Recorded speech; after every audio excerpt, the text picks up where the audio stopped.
time a gigantification was a sweeping Japan nation when along came a dude with an ultra attitude, a common rider who's the greatest kicker of Japan. And of all, man, life's too short now, baby, to not talk big now, baby.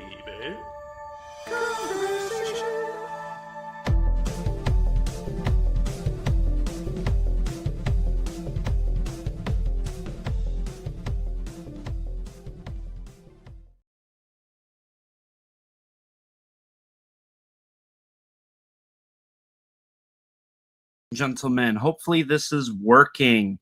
Historically speaking, as many of you know, the live stream does not like to work for me. I have yet to figure out how to find something that's not StreamYard.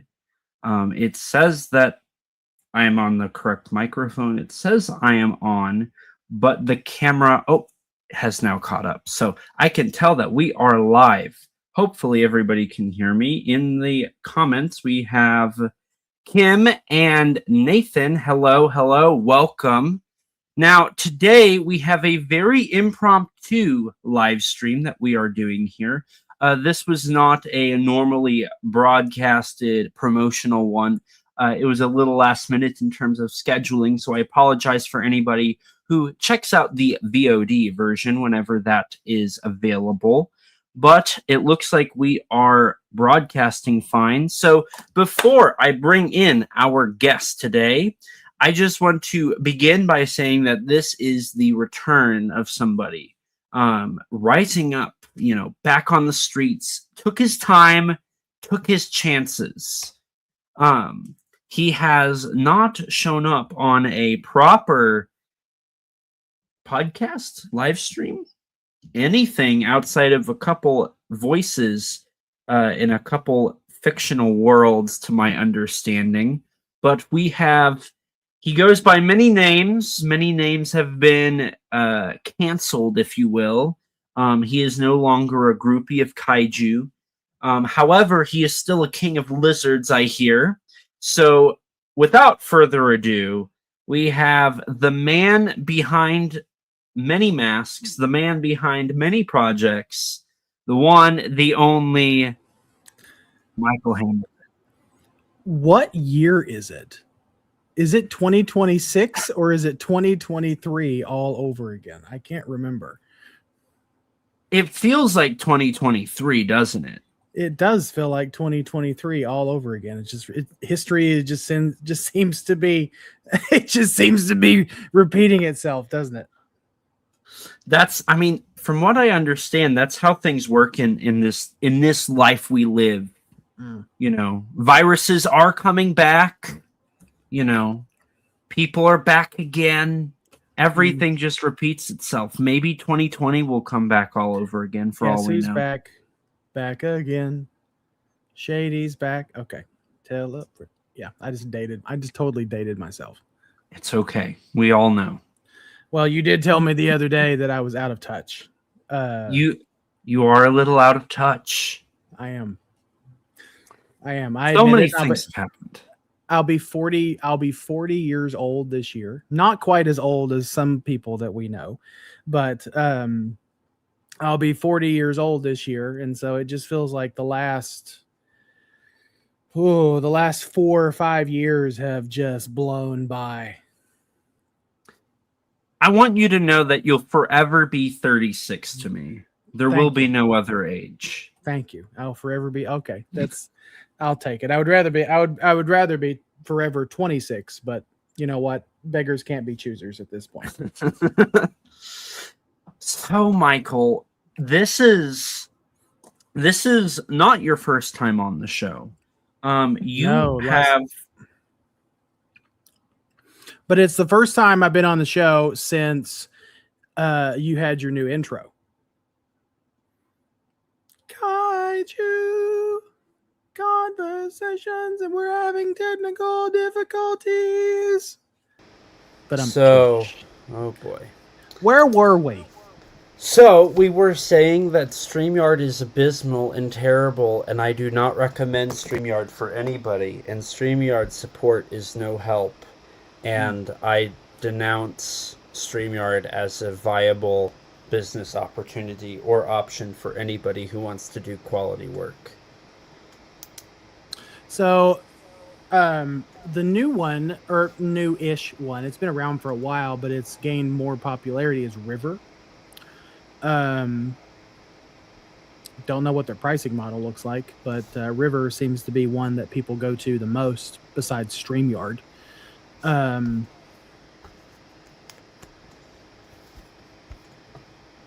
So I see We're that gonna- I came in at a very dire point in this stream. you did. Yeah, we were floundering for content, and and Kim was talking about her dad, and Danny was giving dad jokes. So what can we do to lighten the mood, Elijah? Well, I wanted to highlight the last time that you and I had done a live stream together was August 16th of 2023 on this show. So we are coming up at almost 3 years. Ooh, that's been a long time. Before that, you also appeared on the Godzilla vs. Kong episode of the show, where you and I duked it out as Godzilla and Kong. You know what? I don't remember. I don't remember that one at all, to be honest. I don't remember that at all. Well, actually, I do remember. I remember that you said that Godzilla vs. Kong was the greatest movie since minus 0 or minus 1, or actually no, it's wrong. It's incorrect. The greatest movie since Shin Godzilla.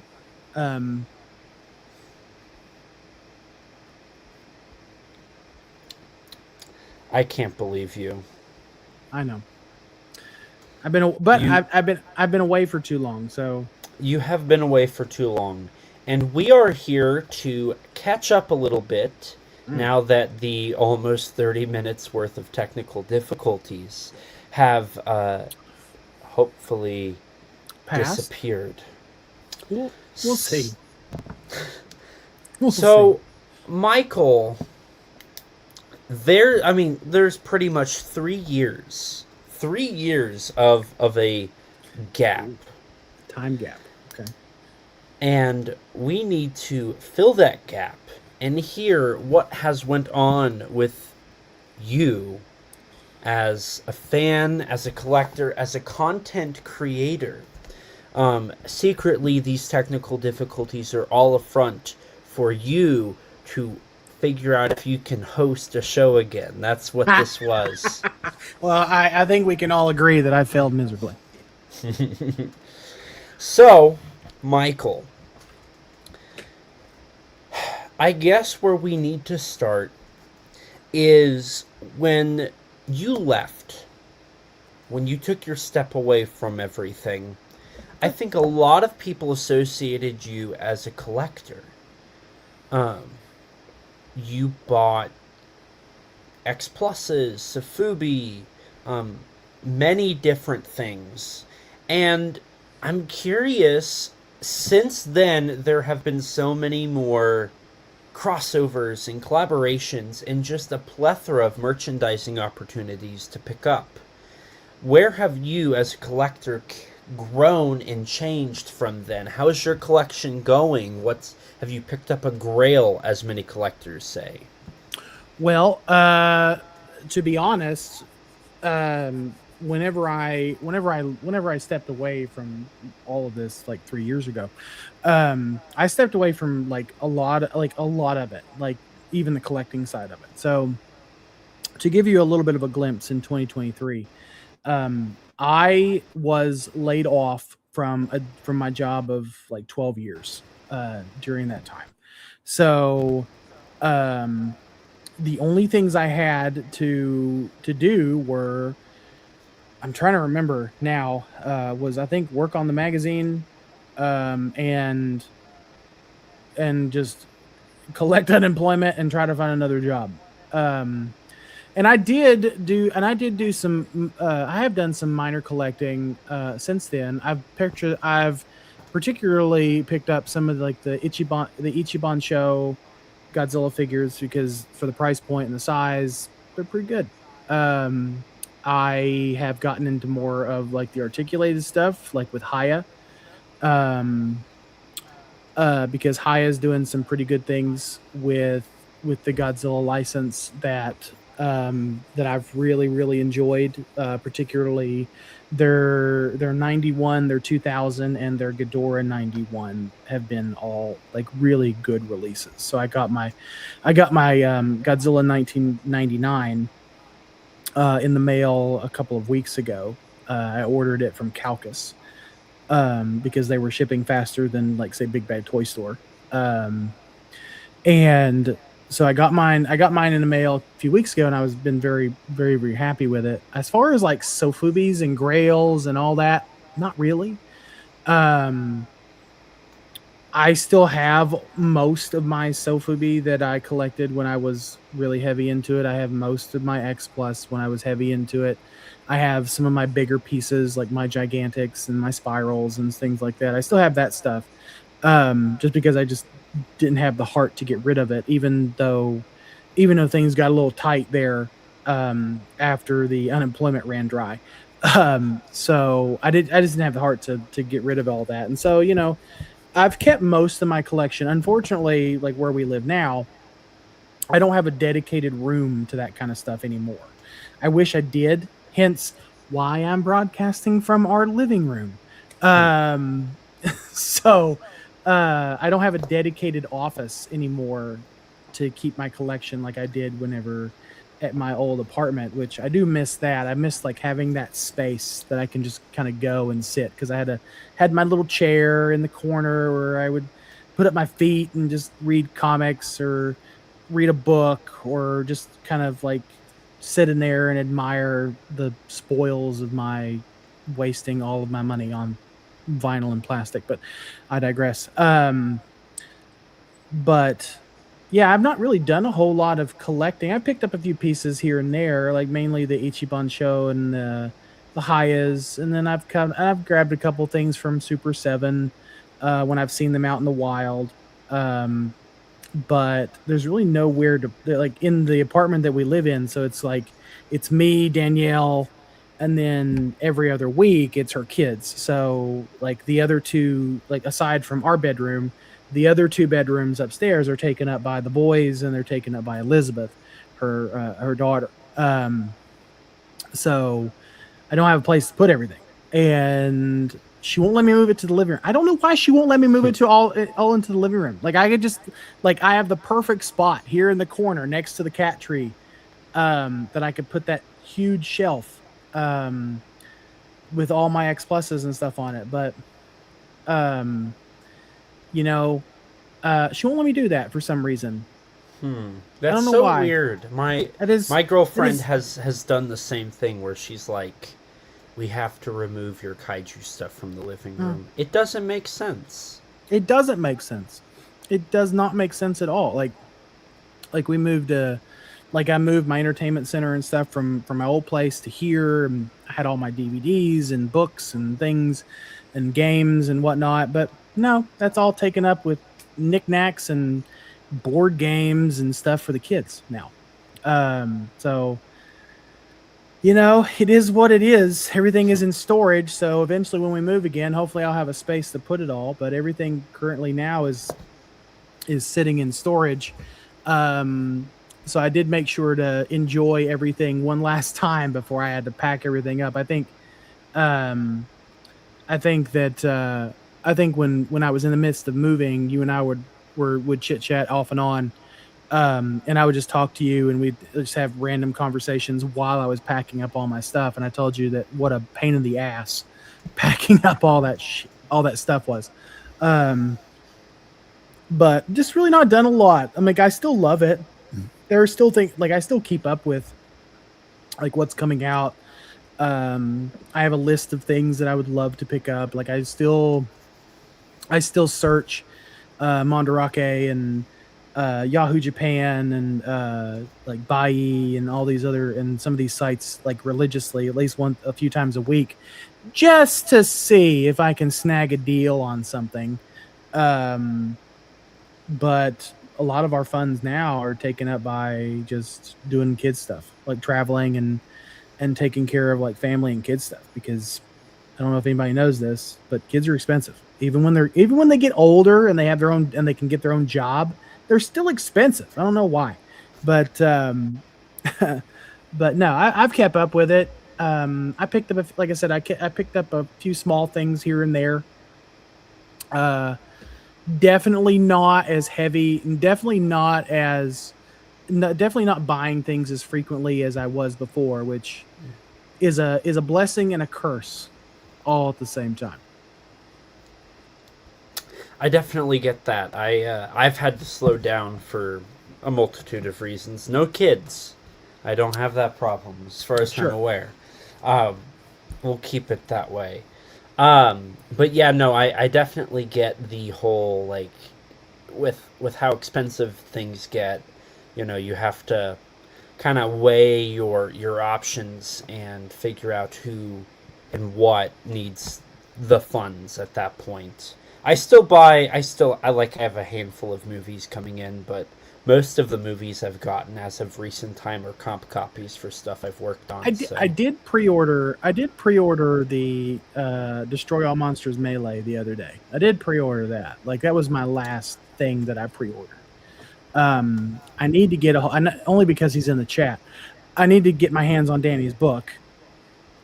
But the game Destroy All Monsters Melee was the last thing that I actually physically bought myself that was like Godzilla or Tokusatsu related.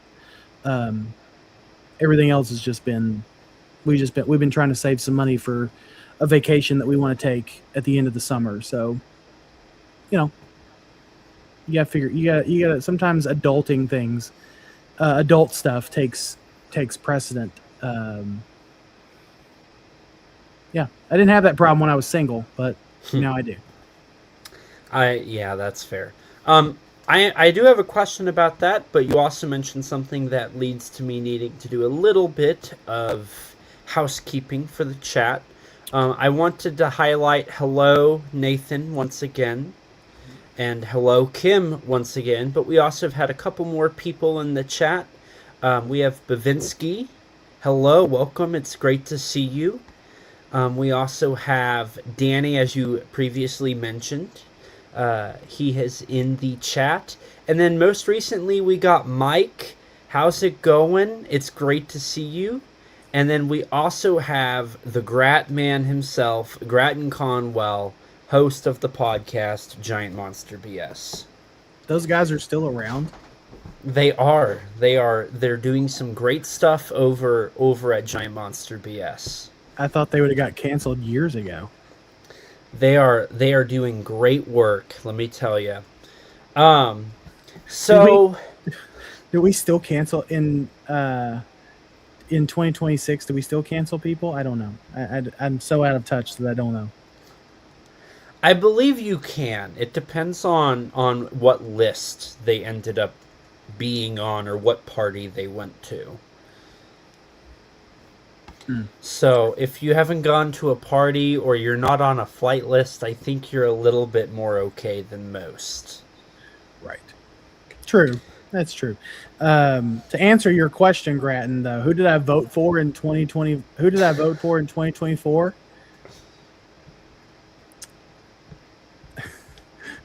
I voted for the Green Party.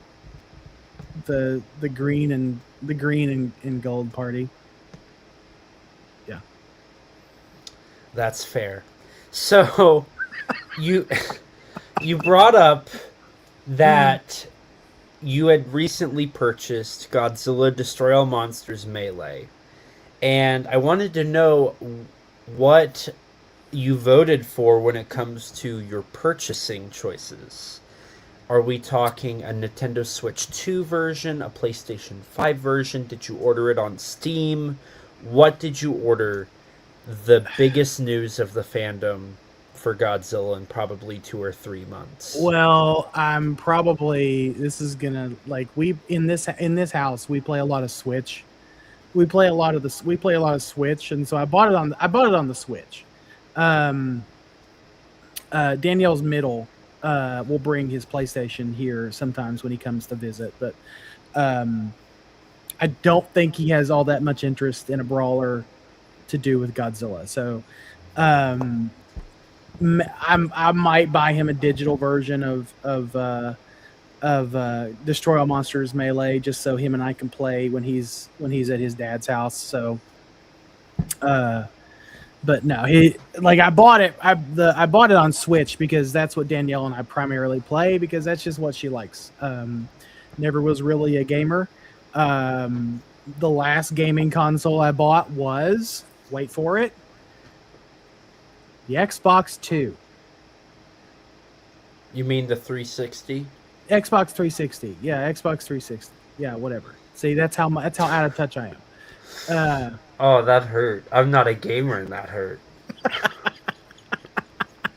But we play a lot of Switch. Like her, me, and the kids play a lot of Switch games, and so, that's just kind of what we do. Like, I don't have a lot of time for games hardly during the day, and to be honest with you, by the time I'm going to sound really old when I say this, by the time I'm done with my day, I don't want to look at another screen. I just don't. I just don't want to look at another screen. So, but Switch 2, I'll be playing. I pre-ordered it for the Switch 2. So I'm looking forward to that coming in. I got a little extra time today, so I talked to our friend Marchand, our good friend Nathan Marchand earlier, and I'm going to fire up some Gigabash later and maybe try to kick his ass. So we'll see. We'll see how that shakes out. So on the topic of gaming and news, I guess I'm curious, since you've walked away, what are some highlights that you've been able to follow through? Historically speaking, we've been talking a lot of Godzilla, but historically speaking, you definitely have put your own stamp on Power Rangers and Super Sentai, and you've dabbled in Ultraman. So I'm curious if there's been anything in those franchises that you have shown interest in as of lately, or even if there's another thing from Godzilla, like maybe -1. I don't recall hearing you really talk about -1. Well, I didn't talk about because I watched -1, but I was at the tail end of just getting out of it, and we'll get into that maybe more later. I might have to go pour myself some wine before we get there, so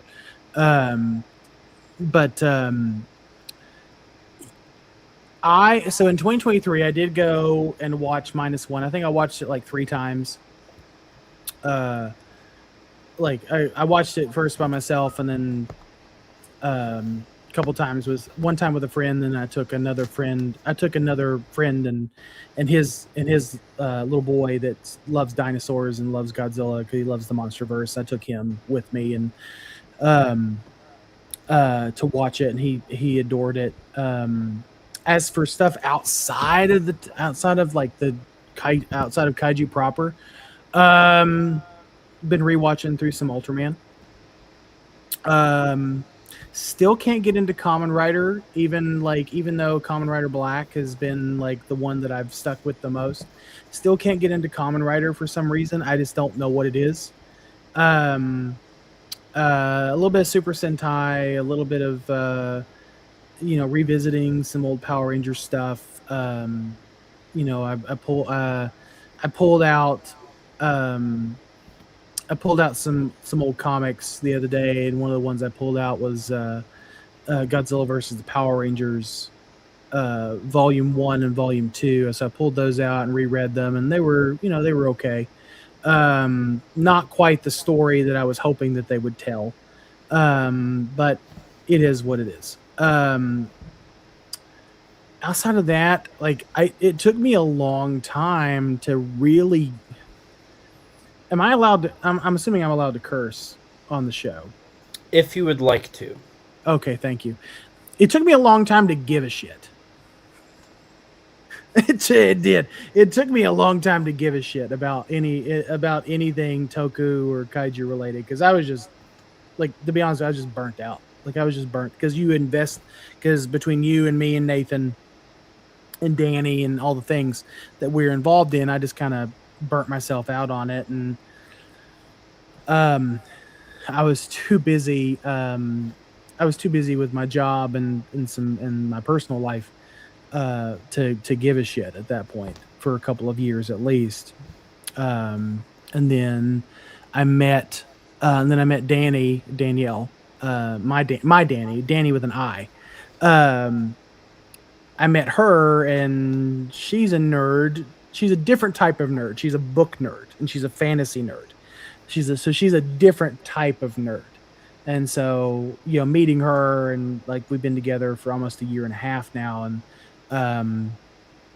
she supports all the weird stuff that I'm involved in, or like I showed her middle Ultraman Zero, or not Ultraman Zero, sorry, Ultraman Z, a few months ago, and he enjoyed it for the most part. He just couldn't understand why they were wearing rubber suits. But he's also 16 years old, because I told him, I was like, listen, this is like a live action anime, is the way I sold it to him. And he enjoyed it for the most part, but didn't quite live up to his expectation. It didn't quite live up to the expectation that I had set for him. So let's kind of walk through. We've highlighted Godzilla, Ultraman. Were you even invested much into watching Monarch or the New Empire when those came out? Oh, the New Empire, like I'll put on the New Empire when I'm working just to have background noise. As for Monarch, I really enjoyed season 1, and I've actually enjoyed both seasons. Season 2 felt a little bit slower in pace than say season 1, but I actually have thoroughly enjoyed Monarch season 2. I kind of called the whole, oh, she's a benevolent kaiju, Monster X is a benevolent kaiju, and she just wants to go home. I kind of called that from the beginning. Like, I said to myself, like, there's got to be an egg or something involved here. So I kind of called it to myself, like, while watching it, and I'm like, that's where they're going with this. So, and it just confirmed it. And it was, I mean, the series was fine. Did not expect Rodan to show up at the end of season 2. That's a little bit of a swerve. But I enjoyed it for what it was. I like Monarch because it expands on a little bit of lore, like of what's going on in between what we see. What is it? The timeline is what? Between 2017 and 2019 is the timeline, correct? That's what I thought. So it explains where all these characters were between 2017 and 2019, and I just enjoyed the expansion on all that. So, was there any highlights from either the New Empire or Monarch: Legacy of Monsters that like may have helped you have something you were interested in, or keep you like going with it? Not necessarily like to keep, like, some standout moments are when he's talking to his younger self in the Hollow Earth.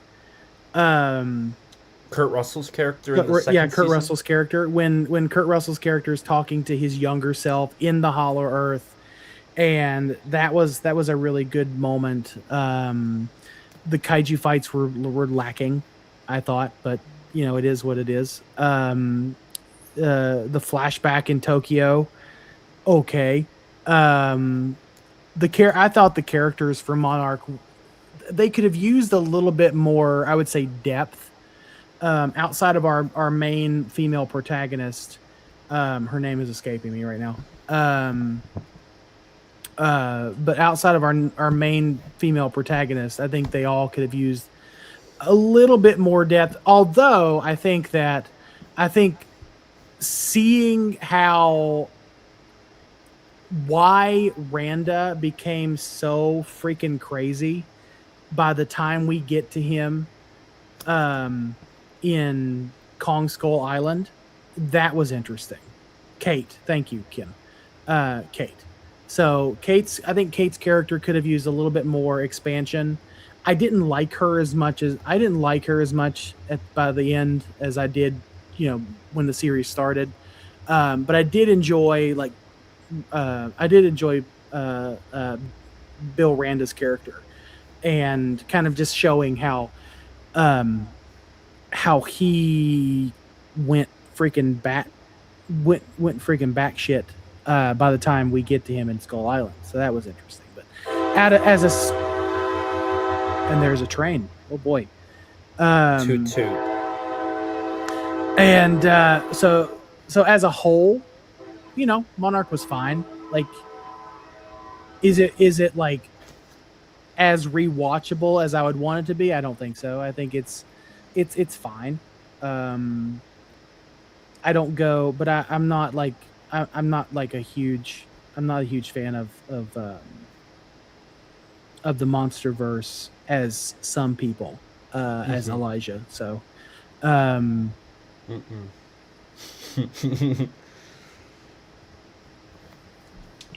So, okay, we've been talking a little bit here about Godzilla. And then you highlighted Ultraman a little bit. So, outside of Ultraman Z, have you stayed up? So, 2023 would have been Ultraman Blazar. You might have been around when Arc started. But I watched the last one I watched was Blazar. Okay. So I haven't seen Arc or any of the other ones that are coming up. Okay. Did you get a chance to check out Ultraman Rising? Yes. What did you... I want to say Rising was 23, wasn't it? 24, I think. 24? That Yeah. sounds right. What did you think of Ultraman Rising? It was fun. It was a good kids. It was a good kids. It was a good kids introduction to Ultraman. It wasn't my favorite. I think I watched maybe. I think I got like 3 or 4 episodes in and then just quit for some reason. I think I just got busy, but I never finished a series. But Ultraman Rising was okay. Like it has its place. I'm glad it existed, but it wasn't quite what I enjoyed out of the Ultraman franchise that I've seen so far. Now, before we dive into, I'm curious if I guess I'll ask this question now. Was there any comics you've highlighted comics quite a few times? Is there any comics that's been a huge part of Godzilla recently? Is like their crossover comics and the new Kaisei era of IDW Godzilla comics. Have you been keeping up with any of that, or is it just Not mostly really. like those old things? Not Older? really. Mainly just the older things. Not really. I've not really been keeping up with. I think I I haven't even read Godzilla versus the Ninja Turtles yet. Or sorry, not Godzilla versus. Yeah, Godzilla versus the Ninja Turtles yet. I haven't read Godzilla versus the Ninja Turtles yet. But so no, I've not really necessarily been keeping up with any of that. When I say I was removed, I was removed. So, I guess my question then to you is, was there a movie or an episode or something that kind of made you want to come back?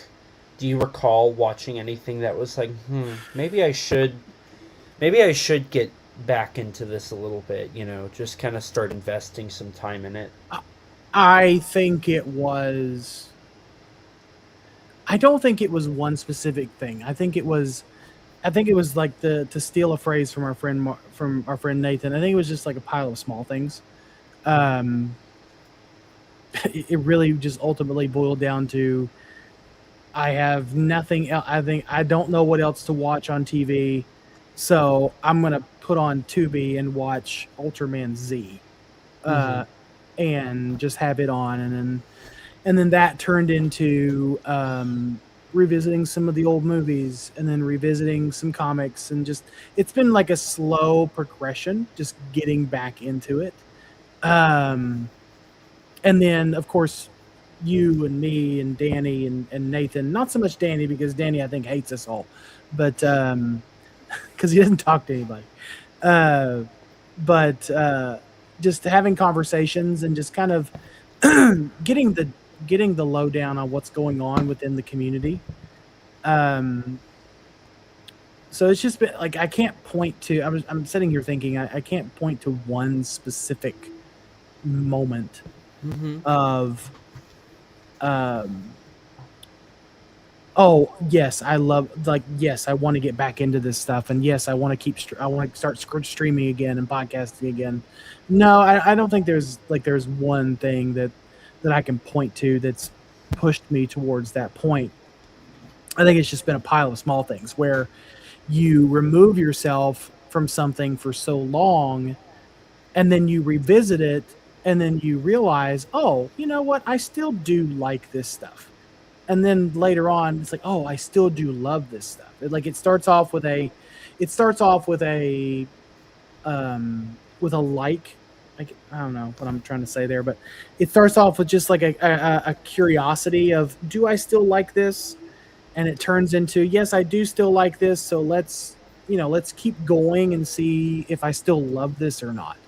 I don't know if I still love the content creator side of it, because we were doing a lot of that for a long time, between 2019 and 20, I would say 2023, we were doing a lot of content creation. So I don't know if I necessarily love that side of it, but I like just the thing itself, like interacting with the media itself, is what I like. And I think that'll always stick around. Like I showed Danny I showed Danny a Godzilla movie the other day, and like, I started her off, at first I started her off slow. Like I did show her a MonsterVerse movie. We watched New Empire together, and it was okay. And then I showed her -1, and she fell asleep. But it is what it is. And then I tried to show her a Heisei movie. I picked the greatest Heisei, but it was probably my fault, because I picked the greatest Heisei movie of all time, which was Godzilla versus King Ghidorah, with all of its solid plot points. With Still all of its better than solid, Space Godzilla. with all of its solid storytelling. So yeah, I tried to show her that. And she just wasn't getting it. She just wasn't understanding it. She could understand the premise. She understood the plot and why the things were happening the way they're happening, but she just couldn't understand why someone would enjoy this. I don't think that she was quite understanding that. Her boys like Godzilla. They don't love Godzilla, but they've seen King of the Monsters and the Godzilla versus Kong in 2017 and Skull Island, all the MonsterVerse stuff. They've seen all that stuff in theaters. And they view it the same way she does. It's fine. It's fun, but it's not like something it's not a world that I want to like dive into. I should have showed her Mechagodzilla 2. Yeah, it has the baby. Yeah, I should have showed her that one. I should have showed her that one. That was probably a better choice, because it has the most kaiju screen time out of all the Godzilla franchises. So should have done that, but hindsight is 2020. So, we've been talking here about the entertainment you've still invested time into, your collecting, your, what you've been allowing yourself to enjoy when it comes to the genres. You just brought up about how, like, all the content creation leads to burnout. And so I kind of want to dive into that here. Going through various projects you've done, and just kind of see where you were then to now. Okay. And we can run through these. We can start with the easy ones and make think our I'm- way through. I think I might need to get some alcohol for that one. I mean, to each their own, whatever's best. It I is 5 think- o'clock, so There you go. I think where it's best to start is, I'm pretty sure by the time that you were walking away, you had already left this part of your persona and everything. You had the Kaiju Groupie podcast, and you had that moniker you went by, which I'm fairly certain was kind of retired by the point in 2023. it was fairly retired, and that came from. So if I'm remembering the timeline correctly, Kaiju Groupie came out the same time I was doing Kaiju Weekly, Mhm. because I thought that there was.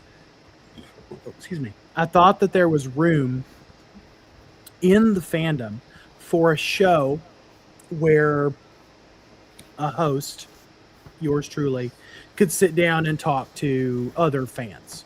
And it Mhm. wasn't about clout. It wasn't about celebrity. It wasn't about like getting the latest author or filmmaker or actor or whatever. Like, it wasn't about clout. Like, there are, if you want to read articles and listen to and hear and read conversations that are purely self-serving clout, go read. You are free to go unite and read something else. But I thought that there was room in the space for a show where I could just sit down and have a conversation, because like a lot of us growing up, we couldn't have these conversations because a lot of times we were either the only or the one of very few Godzilla or Tokusatsu fans in a town. So same for me. I grew up in a very small town in rural West Virginia. I promise I can speak. So like I just wanted to have a platform to where I could just have these conversations, and I did. Like Frankie Washington, it's where I met you, it's where I met Danny, it's where I met and got to know. It's where I got to know Nathan. It's where I got to know several people, Frankie B. Washington and Lisa Napziger and some of these other content creators. It's where I got to know those people, and I tried to do it in the most respectful way the most respectful way possible, in the most respectful manner possible, and that lasted. It felt like an eternity, but it probably lasted all of like 5 minutes. It was a blip, because I think I only produced like 11, 13 episodes. I haven't thought about that podcast in years. I'd have to go back and actually look, but I haven't thought about that show in years. And that's where it started, like in my living room, at my old place, like in my living room, just setting up a laptop and a microphone and just talking, like no cameras, no live stream, just talking, just chit-chatting. And I remember the conversation I had with Danny that was so long I had to split it into 2 episodes, and that's how I got to know Danny and hear about the GMP, Godzilla Novelization Project, if you don't know. That's how I got to hear about what Nathan was doing and all of his shameless self-promotion. It's where I got to hear about you and all of your shameless self-promotion. This is before you became the rock star of SRS. This is years ago. So it started off as that, as just pure curiosity, no agenda, no, like nothing more than just wanting to have a conversation, right? Because I was listening to a lot of shows at that time. I was listening to a lot of podcasts at the time, some political, some not political. And they would just sit down and just talk to people from with different viewpoints, and that's what I kind of wanted to emulate. But it didn't last very long because it got busy. I got busy with Kaiju Weekly and some other stuff we had going on. That show just kind of went onto the back burner. Mm-hmm. So I guess then the natural progression is going to Kaiju Weekly and Kaiju Weekly News. Maybe not so much Kaiju Weekly News as of yet, but Kaiju Weekly. That was the show that you had came on to work with Travis and do this weekly show covering news and a movie review. Now, by the time you had left, Kaiju Weekly as that had kind of disappeared, but even before the rebrand that happened for Kaiju Weekly, it was starting to become less of a Kaiju Weekly and a more of a Kaiju Monthly, if you will. And that I'm sure that that's a progression that everybody eventually hits with a show that they're doing so regularly. And by that point, you had also been juggling not only Kaiju Weekly, but you were also doing Power Trip, a journey through the Power Rangers franchise. So in your podcasting life, in your podcasting world, where were you at by that point? By what point? By the time Kaiju Weekly ended? By the time Kaiju Weekly was ending, the rebrand happened, and when you were leaving the actual... I would define a true podcast as one that does not utilize the visual medium. So Kaiju Weekly News was a little bit more of a streaming show. So I guess eventually became Power Trip for your sole podcasting outlet. So yeah, I mean, okay, so to back up a little bit, Kaiju Weekly, in its so not quite its original form, but it's version 2, because Kaiju Weekly started in, I want to say like 2018 or give or take. Went on a little bit of a hiatus. I came on as a guest in 2019. My first ever episode, I still remember it. My first ever episode was Frankenstein Conquers the World. I remember I watched Frankenstein Conquers the World, or Frankenstein versus Varagon, whichever you call it by. I watched that movie at least 8 times preparing, because I had never been on a podcast before. Wasn't sure how it worked. I had kind of an idea of how it worked. You get a microphone, you get a computer, and you just have a conversation. But I wanted to make sure that I knew my shit. I wanted to make sure that I knew what I was talking about. So I watched that movie like at least 8 times, which is excessive, incredibly excessive. So by the time I came onto the show, excuse me, by the time I came onto the show, it was like 2019. This is pre-COVID. This is well before pre-COVID. I don't have Apple Podcasts or anything pulled up in front of me. I could probably look to see when that episode first aired. But I want to say it was like 2019. Excuse me. A little bit of dry throat. Yeah, that was like 2019. So, and then I stuck around, and I had so much fun. Like, I had so much fun doing the show, and I got to meet that is where I was first introduced to Nathan for the very first time. And I think at that time you were coming up too with your podcast with Kaiju Conversations, which has stuck around all these years. You were coming up. There was other podcasts that were in that space. Tokyo Lives, Kaiju Transmissions. And so when I came on to Kaiju Weekly, it was just fun. It was just a fun, for lack of a better word, it was a fun distraction, right? From some other personal stuff that was going on at that time. It was just a fun distraction. And so that era, or that show, I want to say it technically, if I'm remembering correctly, it technically ended in its current form with with a movie called it's about the red pan. Oh, Turning Red. I think it's Turning Red. Is that the name of the movie? Yes. Right. Okay. So I think I want to say the last episode of Kaiju Weekly proper was like Turning Red, and I want to say we had a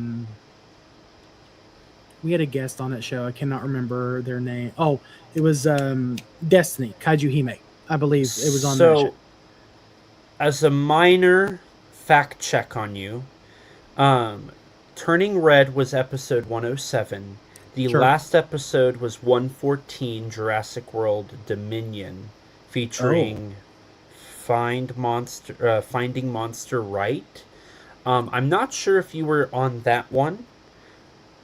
I want to say I might have been, but I don't remember. I know that Finding Monster Right was one of Travis's favorite podcasts at that time, so he really wanted to have them on. The last episode I can confirm you were on was Pacific Rim: The Black Season 2. I'm not sure. I if you do did remember Pacific doing Rim that show. Uprising. So I do remember doing that show, right? So I'm getting my timeline messed up, right? So I knew that Turning Red was later in that series, and the only reason I feel like I remember that in the first place is just because it just felt so out of place in the genre that we were aiming at. But that's kind of that's also something that we did very often, Travis and I, was we got outside of like of Kaiju Tokusatsu proper, and we delved into stuff we'll say is on the fringe of the subject matter that we were doing. So thanks for the fact check. I do remember being on Pacific Rim the Black. I don't recall if I was on Dominion or not. I want to say no, because I don't remember having that conversation. I want to say that during that time, maybe we were ramping up towards the magazine at that time. If you see the date stamp on it, so maybe we were ramping up towards the magazine at that point, and so I was just busy with that, like dealing with that, while Travis handled the podcast.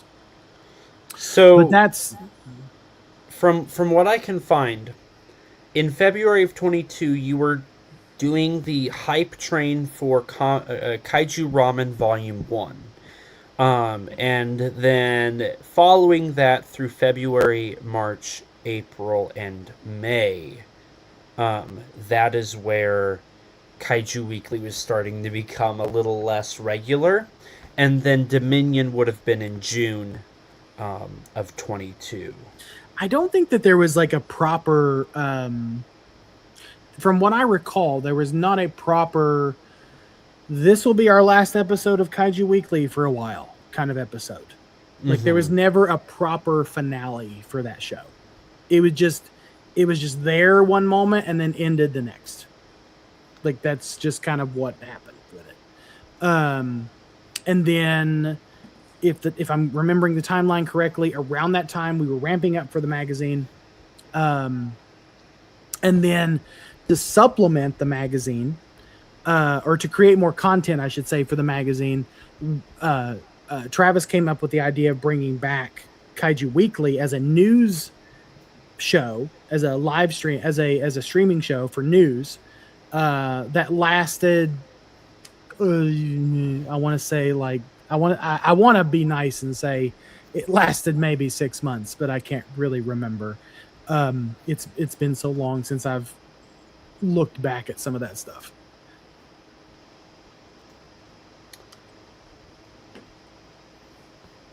It looks like it might have been about 6 months.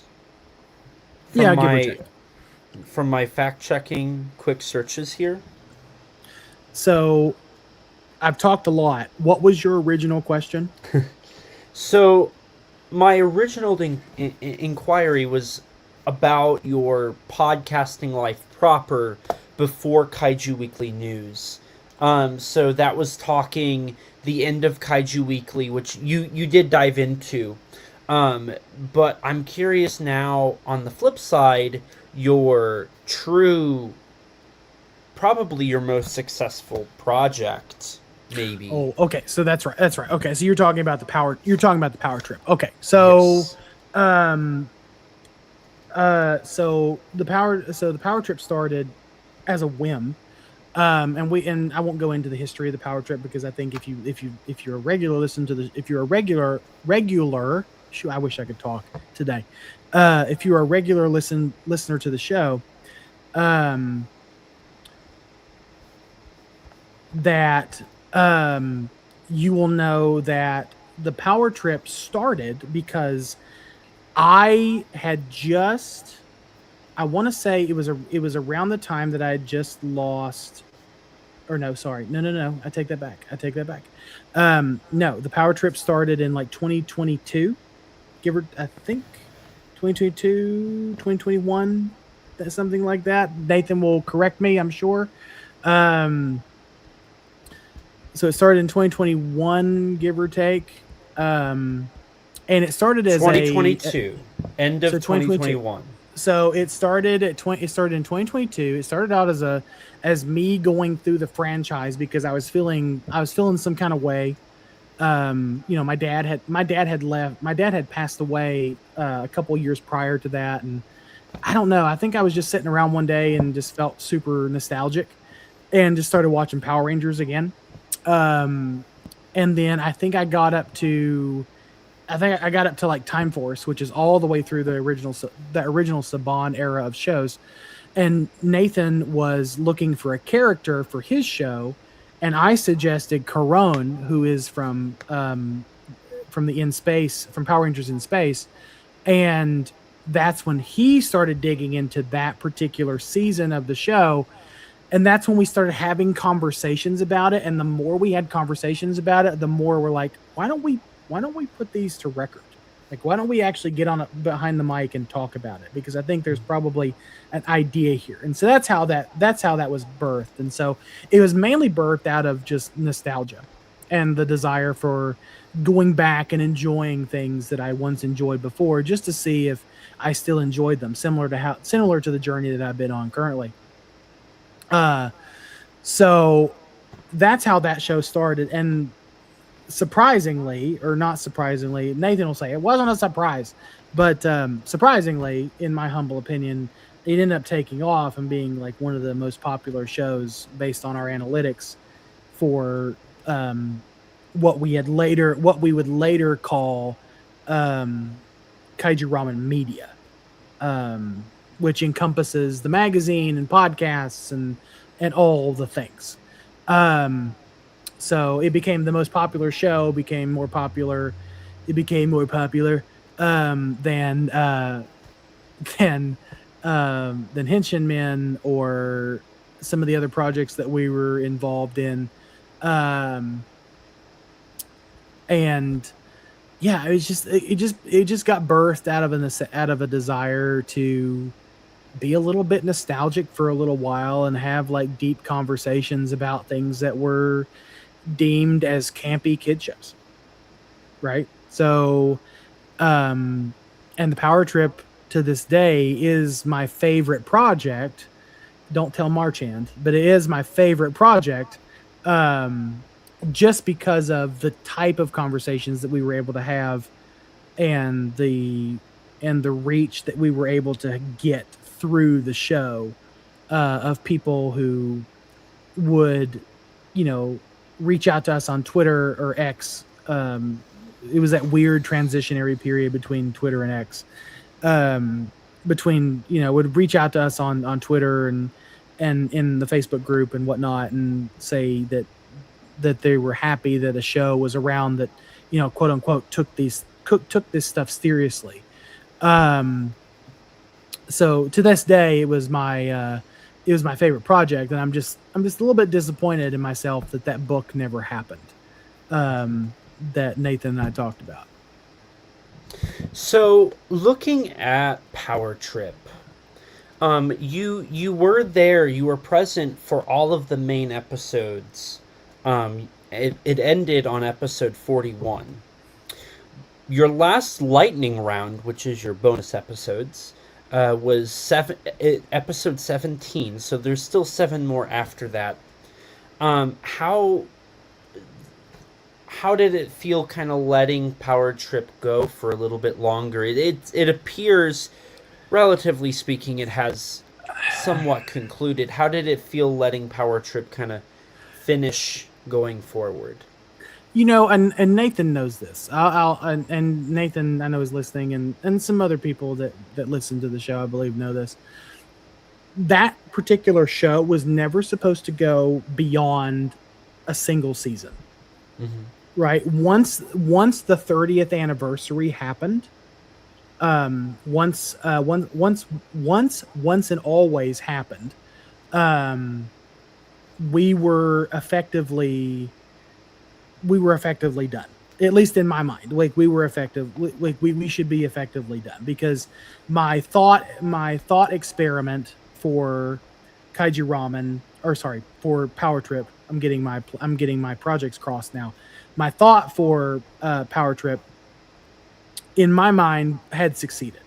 Like, Nathan and I set out to create a show where we would do long form verbal essays, essentially, of these seasons, and determine whether or not they held up to our nostalgia all these years later. And so that thought experiment had ended, and I didn't want to do a Patreon. I didn't want to necessarily continue the show. Nathan kind of talked me into it, and I felt a little bit obligated to continue the show into a season 2 where we would do, Super Sentai. But around that time, like, I was getting to the point where I was just burnt out, right? I was burning out. I was burning out quick, between the stresses of finding a new job, to getting a new job, to now I'm in this new job and all the other responsibilities, and like, I'm in this relationship and I'm dating and all these things, and all this life stuff starts to happen all at one time. And some other, we'll say, stressors were happening too. It just got to the point where, like, my mental capacity to care about any of this stuff really diminished. So looking back on it, I wish, and as terrible as this, and I know this is going to sound super terrible, but I wish that we would have just ended at season 1. Mm-hmm. Because I was not particularly happy with the product that we produced with season 2. I thought it was fine, but it never lived up to what we had with season 1, right? It was right. The sequel is sometimes not as great as the original, and I wish we'd have kind of ended it on season 1, to be honest. Mm-hmm. If I'm being like, frankly honest, I think we should have ended it at season 1. The thought experiment was over. The social proof was there. Like, the conclusion to the conclusion is, people still love Power Rangers, and yes, you can take it seriously, and you can have meaningful conversations around things that are deemed campy and for kids. But by the time season 2 ended, I think the show itself had kind of run its course. And so, into what Nathan's saying in the comments, the show will make a return, kind of. We know we have Legend of the White Dragon coming out, which is JDF's final role as a Power Ranger pastiche, and it's a project that had been going on for 10 years at that point, so 12 years now, really. So that'll be his final performance, and we feel a little bit obligated and kind of have the desire to do at least one more episode diving into that to kind of wrap things up. But after that, I don't know what's going to happen to the show. Effectively, the show is on a very long, somewhat permanent hiatus. But I'm really proud of the work that Nathan and I did.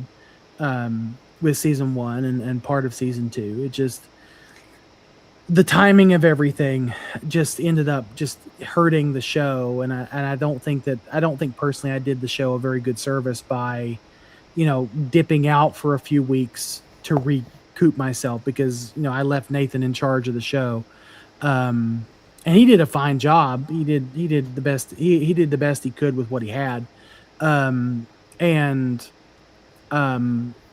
he took over the show for a little while for me, and then I came back and did a couple of episodes, and then we did the finale to kind of end the show, and it was a bit bittersweet, but all good things come to an end, right? So yeah, I that is a project that I think that I am most proud of, just because of the amount of work that went into producing that show, like between the research and the conversations, the on and offline conversations, the article, the little mini articles that we produced with Kaiju Ramen, that was definitely my pet project for a while. And I'm happy I did it. I would never take that year of my life back. But I'm kind of glad it's over, because that was just a crap ton of work. Mm-hmm. So let me ask you this.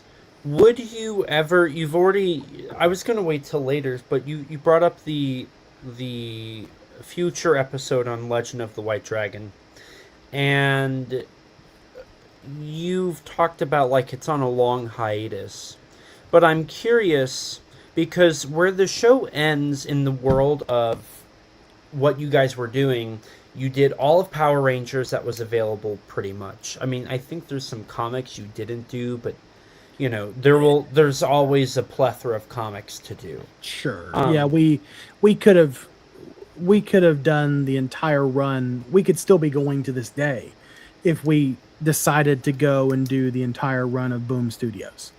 I don't know where we would be at right now in this time, but the show would still be going if we just said, you know what, F it. We're just gonna do the entire catalog of Boom Studios. But let me ask you this question. And if you don't have to give a definitive answer here, but where you left off in everything in general was there were 7 Super Sentai shows that you guys hadn't covered.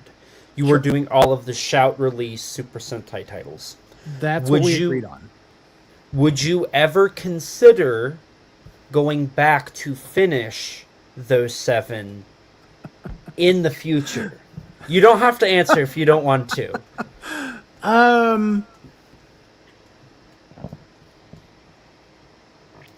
I will say this, and I will not give any hope to the matter. I will say this. Would I like to go back and do the show again? My heart says yes, but my bandwidth and my mind says no. Mm-hmm. So I don't know who's gonna win out there. Would I go back and do? Would I go back and be willing to do the other seasons that we never covered? You're looking at I'm sure you're looking at the catalog now. I'm trying to remember where we left off. I think we Mega Ranger with our episode with Kim. So it would be everything after, which was 7. I mean, there's a lot of great seasons after Mega Ranger that I have watched since then, that I would love to talk about. Would I do the show again and go back and just revisit it all and like pick up where we left off? Yes and no. Probably yes, but with some constraints. Mm-hmm.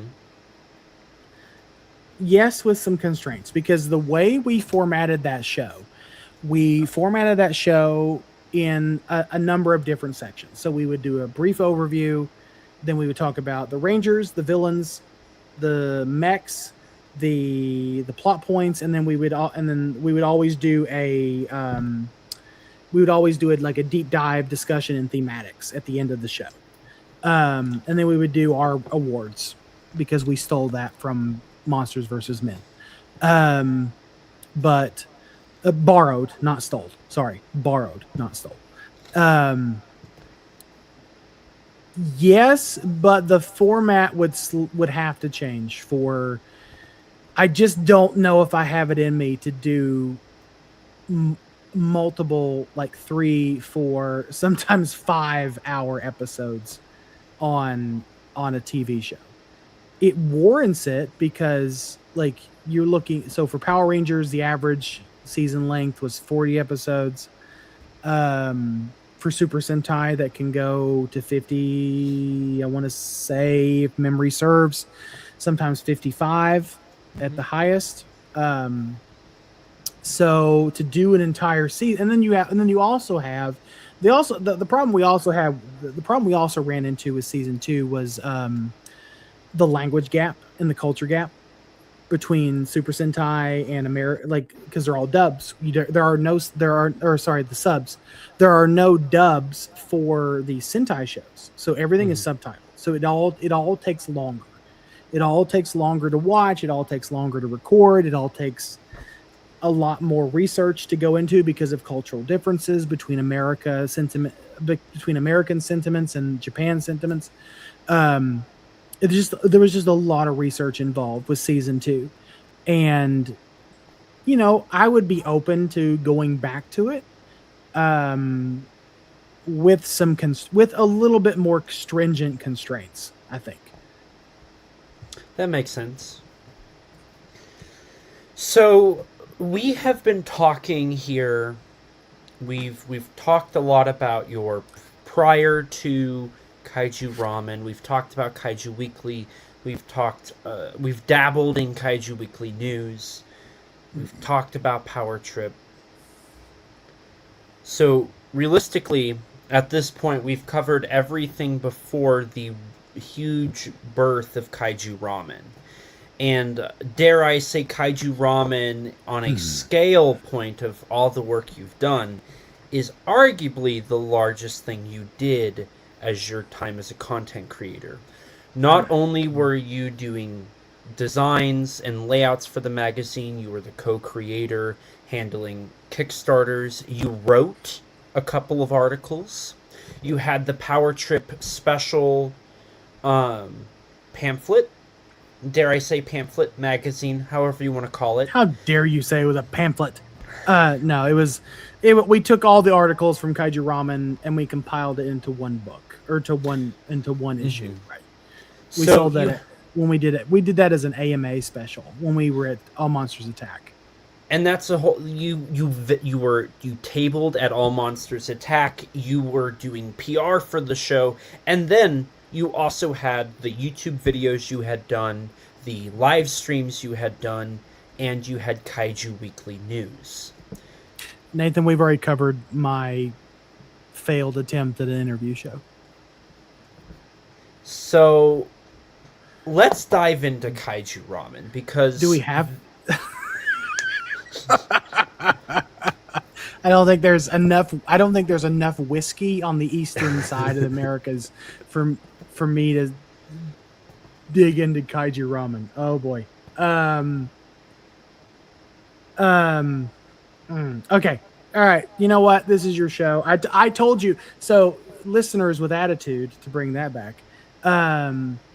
I told Elijah I didn't want to know the questions that Elijah was going to ask me. So I said, ask me hard questions, ask me whatever questions he wants.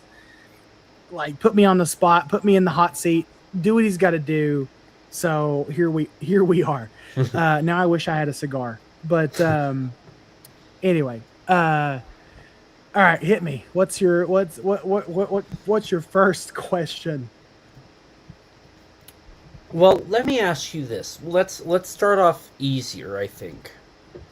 The reason that I established everything you were doing, that's a lot.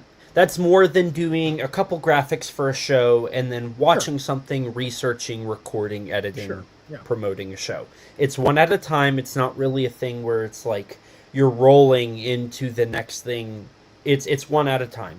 So Sure. podcasting wise, I'm sure Kaiju Groupie Pod, Kaiju Weekly, Power Trip, while yes, were their own difficulties, it was not to the extent of doing layouts, doing press, doing writing, like everything.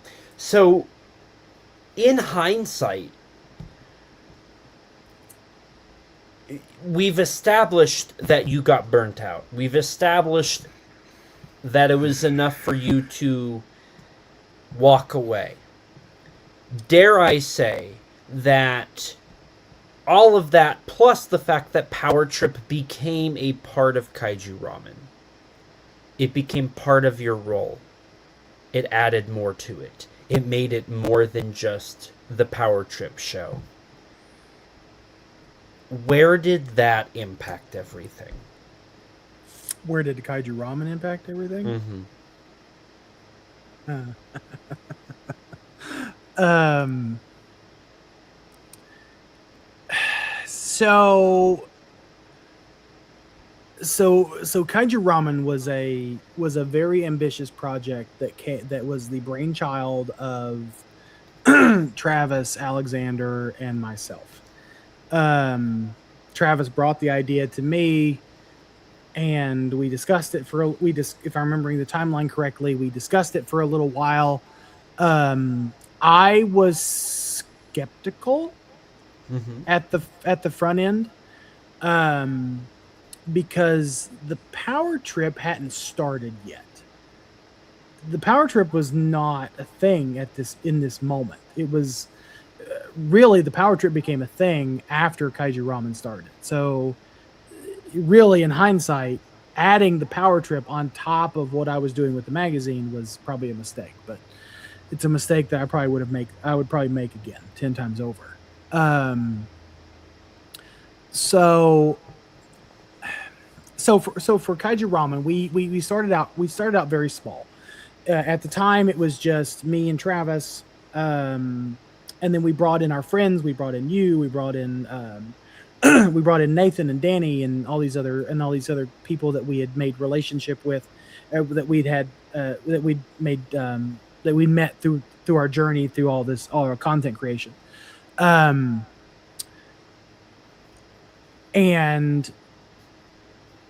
I personally was dead set against the idea.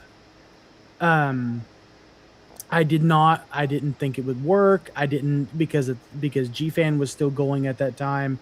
GFan had cornered the market in terms of like a magazine style fanzine for Godzilla and Kaiju. So GFan was still the monolith that it remains today. So I was incredibly skeptical, and I even remember telling Travis, I don't think this is gonna work. Like, I was not a believer in the project to begin with. But the more we discussed it, the more we started small. We got our friends involved, and all of a sudden we made this persona and on Twitter, and we made this announcement that we were starting a magazine. And at the time, we didn't know what that looked like, because we had never done this before. Like, by trade, I'm a graphic designer by trade. I've been one for years, a marketer by trade. Like, my degrees in marketing and advertising. So, like, I knew that I was going to have to handle that part of it, because Travis just didn't know it. Like, he just didn't have the experience in it. Travis was just doing the thing for the sake of doing the thing. And it came one evening as a crazy conversation between him and I. It's like, what if we started a magazine? Okay, what does that look like? Well, you have articles, you have news, and so we tried to combine all of the elements of the things that we had learned through content creation into a physical thing, into a printed form, right? And really, Kaiju Ramen started off as a project for fans by fans, and that's how it, and I want to say, like, in my heart, that's how it ended, is a project for fans, by fans. It's just, it got a little messy in the middle, we'll say. Creative differences, timelines, creative differences, personal issues going on behind the scenes. That is what it turned into, and that's sad to think about, honestly. Um, how does it all play out? How does Kaiju Ramen like play into like what I was going through with being burnt out? It just added to it. To be honest with you, it just added one more thing to my plate that I didn't necessarily want. But at the time, I'll be honest, like, I brought because the power trip had not started yet. Like, the only project that I was involved in really on a consistent basis at the time was Kaiju Weekly. I brought the power trip into Kaiju Ramen Media because it was a side project that that Nathan and I was working on out of a passion of mine, and Nathan just happened to go along with it. He went along with my crazy idea, while I went along with Travis's.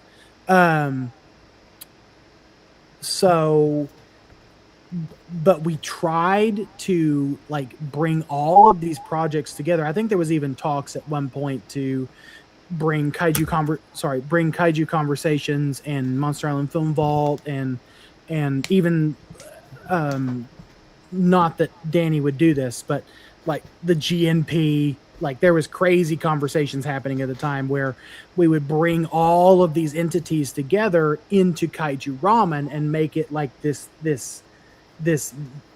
mecca, or this central hub for Kaiju and Tokusatsu fans.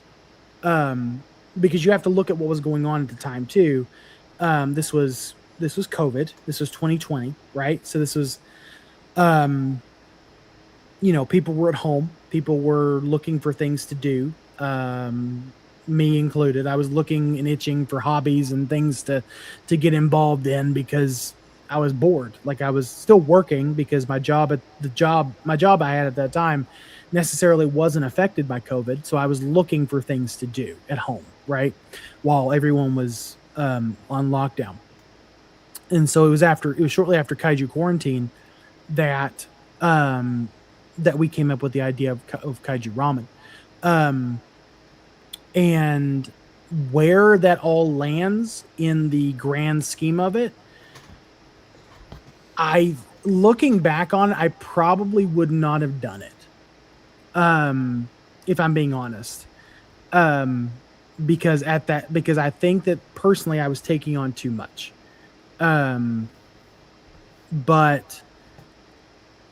me being the friend that I tried to be to Travis, I went along with it, and the way the idea was pitched to me, it was going to be just a quarterly magazine where we get a bunch of people together and they write articles, and we just have fun with it, right? We're not doing this for the money. We're not doing this for notoriety. We're not doing this for any other reason than to get our friends together and let them write some articles and let them talk about Godzilla and Ultraman and Kamen Rider and all the things, right? And then it just kind of, and the more that monster and the more that train grew, the harder it was to handle.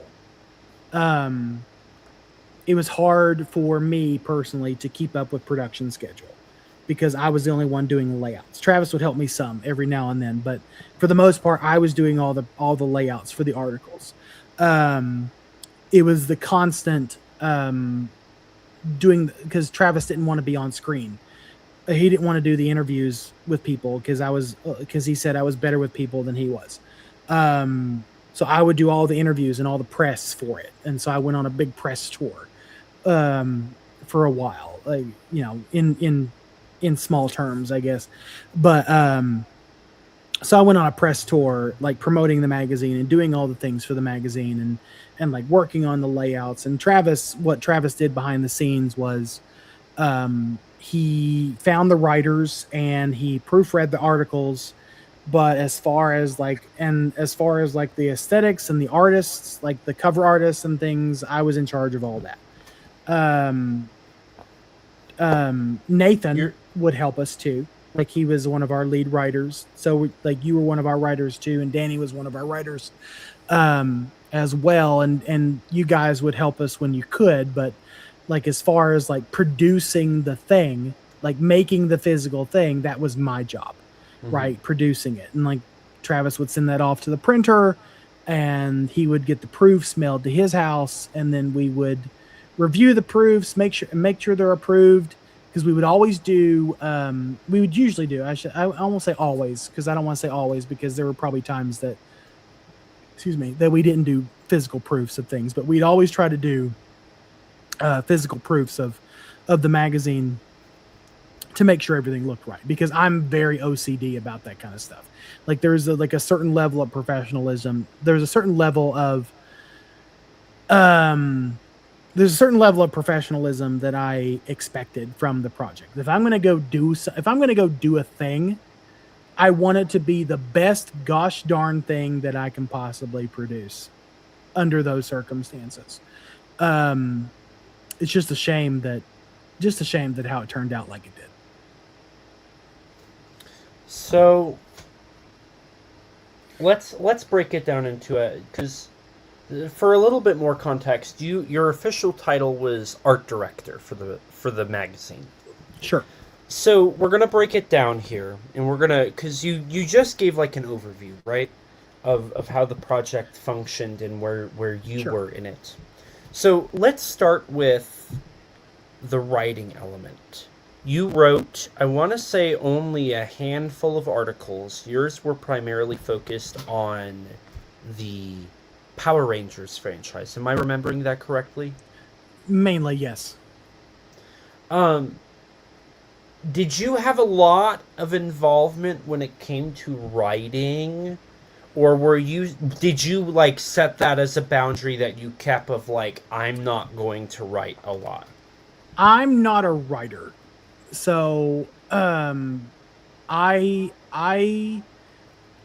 wanted to dig into that a little bit with the help of, of course, our friend Marchand, because he helped me out a ton with those articles, more than I think his ego can take, in terms of just like helping me, like what to include, what not to include, like, proofing it, et cetera, et cetera. But yes, I was primarily focused on that, but I did not consider myself a writer at all. Like that was Travis's deal. Like he dealt with the writers. He found the writers, he found the articles, he found the people that were willing to submit things. I still had veto power. I still had veto power a little bit. Like if an article came across our desk that didn't either fit the scope of what we were trying to do, or it just was not interesting enough, sometimes I had veto power to reject it. But I would say that primarily Travis's duties were to manage the writers. In terms of my own writing, I would say I was mediocre at best, but I was more so focused on the Power Rangers franchise, and really, like, just to kind of touch on that a little bit. Originally, the magazine was supposed to feature the articles for the Power Rangers franchise, and the podcast was supposed to supplement that. Well, that ended up getting flipped because the podcast became bigger than the articles itself, and the written articles were more like condensed versions of what Nathan and I were talking about. So I primarily was focused on that. Outside of the writing scope, my duties for Kaiju Ramen were mainly focused on art direction, finding the artists, I talked with a lot of the artists, a lot of the cover artists. Travis found some of the artists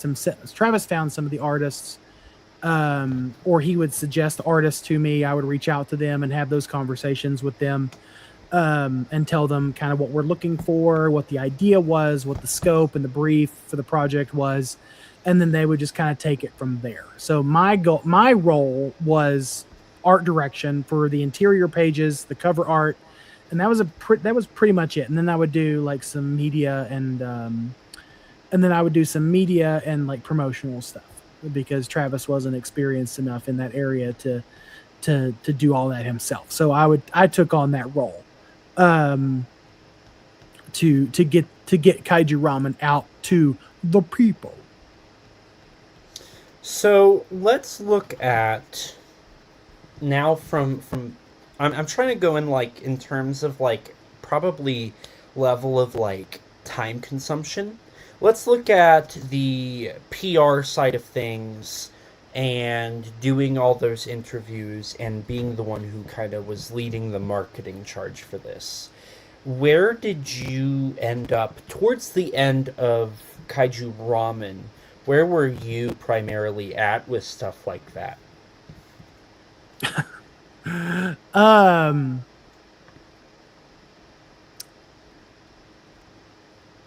So we had built a pretty, I would say, faithful fan base. It wasn't the biggest fan base in the world. Like Kaiju Ramen was in its form then was not going to be able to compete at that time with GFan. GFan had just been like Kaiju Ramen. In a lot of ways, Kaiju Ramen started for the wrong reasons. In a lot of ways, Kaiju Ramen started for the right reasons. The wrong reasons being Kaiju Ramen started as a response to what GFan was doing during COVID, because I think we can all acknowledge now that GFan made some questionable decisions during COVID, publishing articles in the way they published articles, in the topics that they covered with their articles, with how GFan ran its con at that time. I think because GFan and GFest had come under a lot of scrutiny and a lot of fire, because of some of the decisions that they had made. So Kaiju Ramen was developed in a response to that. So that is kind of why I say that Kaiju Ramen was started necessarily for the wrong reasons, because a lot of like the ethos behind, or not ethos, that's probably not the right word. And Nathan can probably help me with that because I know he's listening. The reasoning behind Kaiju Ramen was a response to GFan, because GFan had screwed up so much that we felt that the world deserved a kaiju focused magazine, to steal a quote that we came up with, for fans by fans, right? That did not ignore the fan base, that celebrated and acknowledged like the collectors, the writers, the short storytellers, the artists, all the people in the fan base that GFan and GFest had seemed to ignore. That is what we wanted to focus on. And with that idea in mind, it's not a terrible idea. It may have started for somewhat the wrong reasons, but it materialized into something that we also were proud of. And I'm trying to measure my words a little bit. I'm trying to be a little bit nice here. But when Kaiju Ramen ended,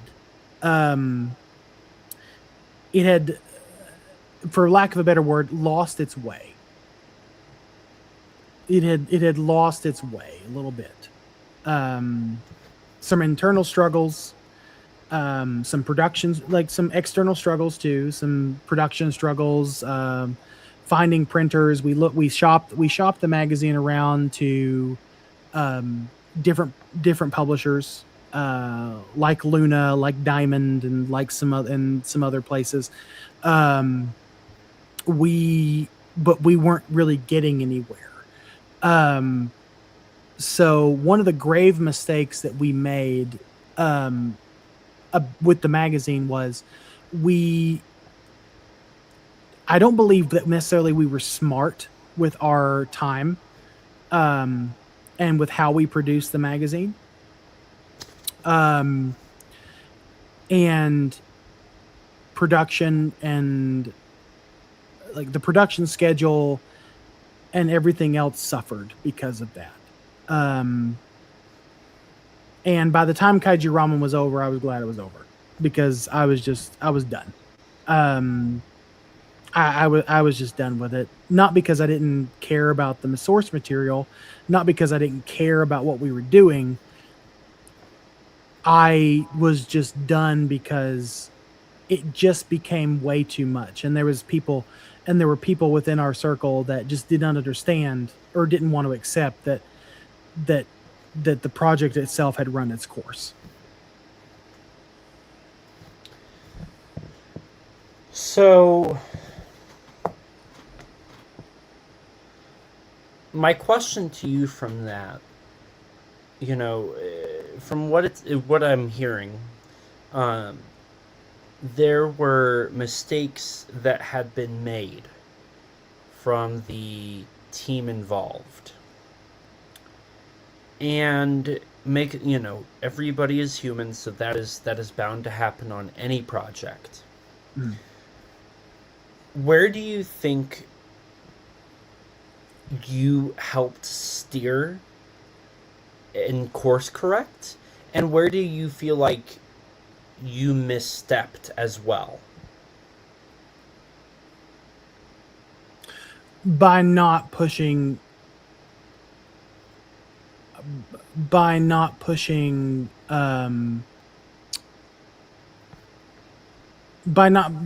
harder for the things that I believe that would have made the magazine better.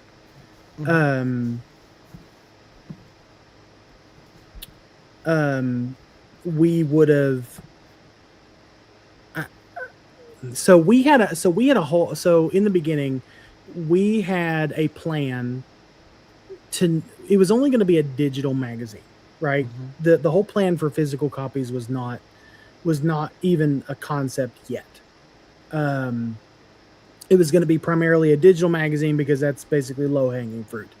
You publish a digital magazine, everyone can read it on digital, yada, yada, yada. Me being the physical collector I am, wanted some kind of physical media out there. What I did not realize, I think this is an area where I misstepped. I didn't realize like the amount of work that would go into something like this. Right. I didn't realize the amount of time investment that would go into running a magazine. And I think I think I misstepped because I thought, well, I've run all these shows, I've done all these podcasts, I've done all these things. I mean, running a magazine is not going to be much different. It's not going to be much harder. Like, I have a background in print. I have a background in I have a background in print. I have a background in graphic design, and as long as I don't have to write anything, it's not going to be that bad. It's just my role ballooned into something that I did not expect. As for I think my main mistake was not setting boundaries, I think, was one, but that was more of a personal issue, and not necessarily pushing for the things that I believed would make the magazine better. In terms of getting it into more hands. So for example, producing it through Amazon instead of going and printing it ourselves. Right? We should have just went through KDP and produced the magazine there instead of going through, instead of just trying to do everything ourselves. Because really the thing that plagued Kaiju Ramen the most, I would say, is not necessarily the production. I think our production schedule was okay. It was, we ran out of money really quickly. Like, we were still trying to pay our artists, we were still trying to pay our writers. We struggled to pay our writers with a team of 6 people, or 6 or 7 people that were really dedicated. We struggled financially. And I think all of those problems that happened, all those financial problems that happened, could have been solved by taking like different directions in terms of our production, in terms of like how we produce the actual magazine. Travis was an aspiring graphic artist. I was doing graphics and art myself. We could have just done the covers ourselves instead of paying hundreds of dollars to produce these covers. But that's a double-edged sword, because we wanted to make sure that we were highlighting and we were celebrating these other artists within the community. But ultimately what ended up killing Kaiju Ramen was we just ran out of money, and we didn't have the money to pay our artists, to pay our, to my knowledge, I don't know this for, I don't necessarily know this for certain, but there were probably some artists and writers that didn't get paid, because we just ran out of funds. But I think you asked me what my role was, or what I would take back, or like where I misstepped, like looking back on it, not pushing for the things that I really thought that would make the magazine better, just going along with what everybody wanted to go along with, not caring about it as much as I probably should have. Mm-hmm. That is where I misstepped. Do you think that, and we haven't even got to Kaiju Weekly News yet. That's kind of the next step. And we haven't even really addressed like the YouTube side of things for the organization. We'll use that phrase. Sure. Do you think that if you had not done all of those extracurricular things, and like, let's say Kaiju Weekly had officially ended and Power Trip was not on your plate, do you think that you would have been able to maybe succeed in that area that you felt like you weren't succeeding in as much?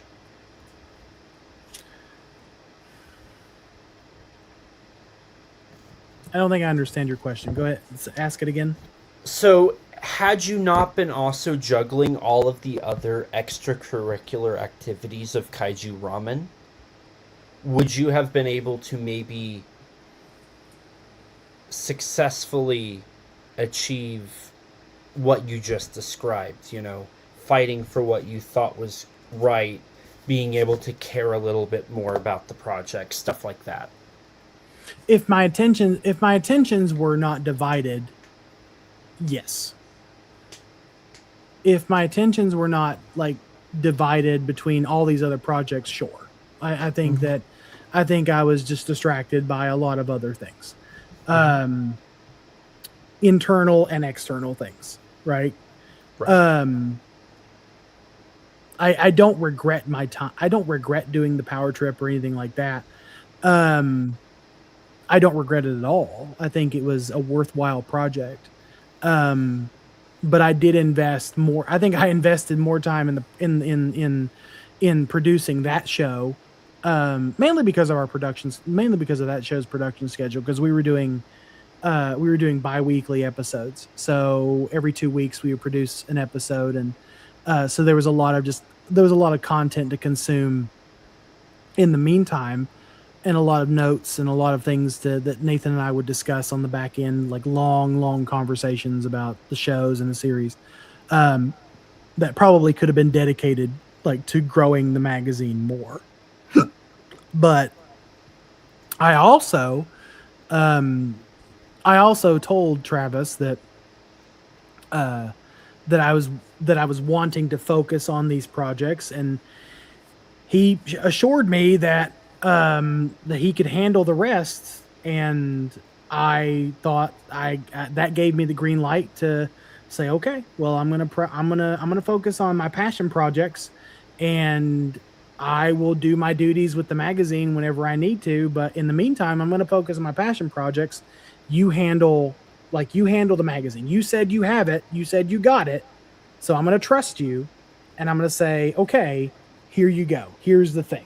Like you can take it over, and I will do my job. I will do my art direction. I will do my layouts once a quarter, whenever it's time to produce the issue. But um yeah, I mean, I think my attentions were divided to the point where it was just hard for me to juggle everything.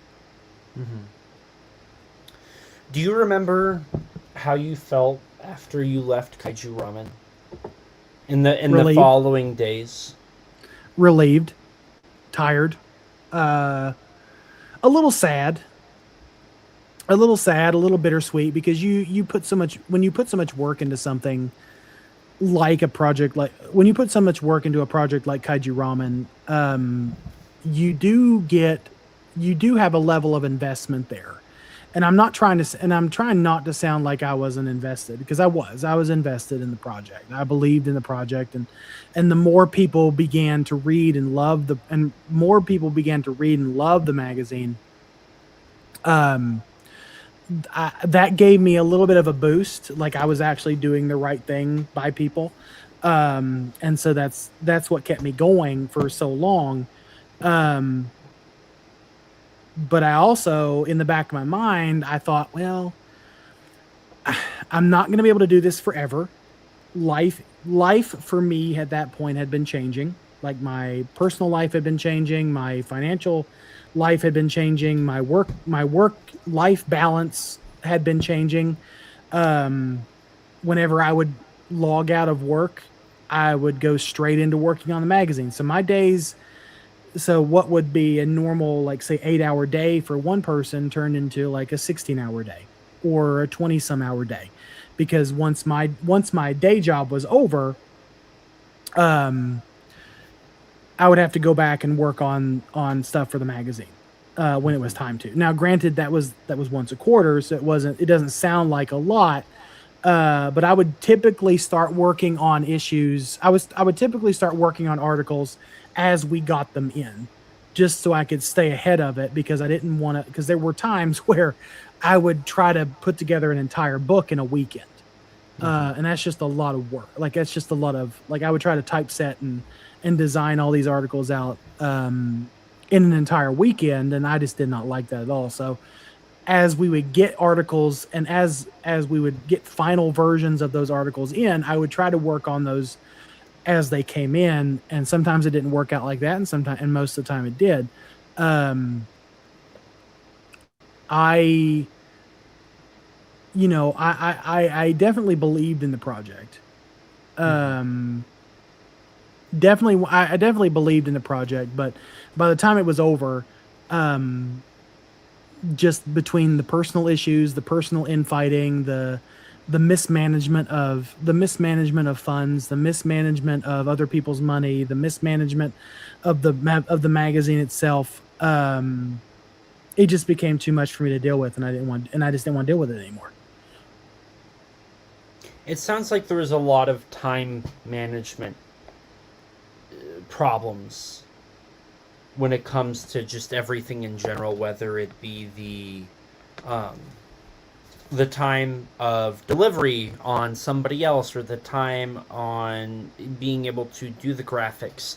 And I'm sure all of this was also impacted by the fact that not only did you have to do all of this stuff for the magazine, but you were doing every Sunday you'd have to do a live stream with Kaiju Weekly News, and you'd have to bring news to the table and help design that stuff. Or you did a handful of videos or other live streams for the show, or for the YouTube channel. And so we've talked a lot about the magazine. We've talked a lot about it in general. We haven't really touched on the YouTube side of things. So that was also something new to you, as well as becoming a YouTuber in that short little sense of it. Yeah. In a very modest way. We'll say in a very modest way. Because I had, I was involved with our friends at Monsters with Attitude, Eric and Joe and Adrian and the rest. So we were doing our own YouTube streams there, and that was a lot of fun. And it was just a very relaxed environment. And then we were also doing Kaiju Weekly News, where we would talk about just the news of the week that was related to Kaiju, Kaiju, Tokusatsu, whatever. And it just became so that part of it just became another thing to handle, right? And this. There were weeks where and it was just really inconsistent. So if I decide I'm going to do something, I at least want it to be somewhat consistent, right? And if I can't be consistent, I'm going to try to find a substitute or, let the people involved know that I just can't be consistent. I just can't. By the time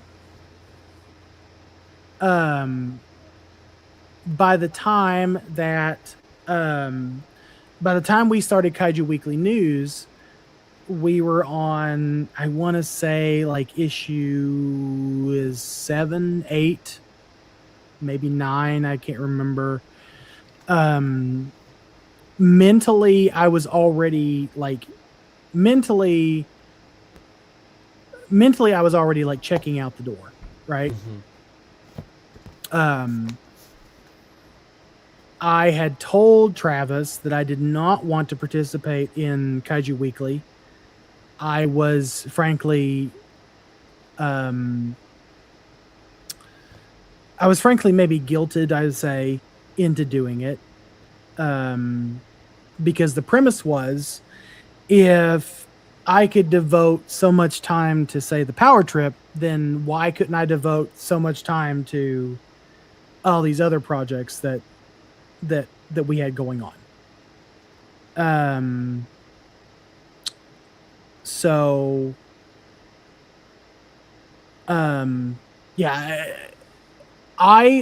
If I'm being frankly honest, I did not enjoy Kaiju Weekly News. I did not enjoy Kaiju Weekly News at all. By the time it was over, it was just one more thing to do, right? And the internal relationships within the magazine itself were starting to deteriorate. So it just made for very. I want to hope that the viewers that would watch those streams didn't necessarily see that reflected on camera, but the behind the scenes stuff was very contentious. And a lot of times, like you and I and Nathan and Danny and whoever would participate in those streams, we're just phoning it in and going through the motions. And I just don't like doing that. I don't like doing that at all. And I would almost, and I almost wish that we never did that part of the project, because at that time I was already thinking about getting out, and I felt a little bit obligated to do that because of the friendships that I didn't want to let people down. I didn't want to let you or Travis or anyone else down, but it just got to the point where I just couldn't handle it. Couldn't handle it by myself. And I think mentally I just broke because I was just so stressed out all the time. And everything just came to a head. I remember, like, our Kaiju Weekly streams were so inconsistent. Like we would do something like promote a stream. Like, we're gonna, like, tonight is gonna be Kaiju Weekly, and we're gonna talk about all the news. And then, like, an hour before we're supposed to stream, sorry guys, we're not doing this after all. and sometimes we would still like get on camera with each other, but it would just always turn into airing grievances, and that was just not something I wanted to be a part of. So do I miss that part of it? No, absolutely not. I would not do that again at all. And I would recommend no one do that. I would recommend no one stretch themselves that thin, to the point where they can't enjoy the thing that they enjoy. Right. And that's what happened to me. Like, I had stretched myself so completely thin that it got to the point where I did not even enjoy the source material that we were talking about. And that's when I knew it was time to get out. That's when I knew it was time for me to like step away. When it got to the point where I was dreading getting on stream with everyone to talk about the news, when I was physically it was to the point where it was like making me sick. I was dreading it so much. Then that's a red flag in and of itself. I want to quickly say hi, D-Man. It's great to see you in the chat. So D-Man wants to say, that's one of the main reoccurring things creatives can relate to, the struggle to get all our passion out across all the projects we want to tackle given our limited bandwidth. But good on you for trying and taking so much on to the best of your ability. And we did try. Like, you were part of that project for a long time, and we did try. Like, that's the thing. That's the thing that I think that I don't know if anyone will ever know or appreciate, is how much we did try. Like, you and me and Nathan and Danny and some of the others that like were involved, we did try to produce a good product. But the world, like a project like that now, I don't know how much it would succeed, because the world has drastically changed from 4 years ago. The things that were relevant then are not relevant now. The ways of doing things then are not relevant now.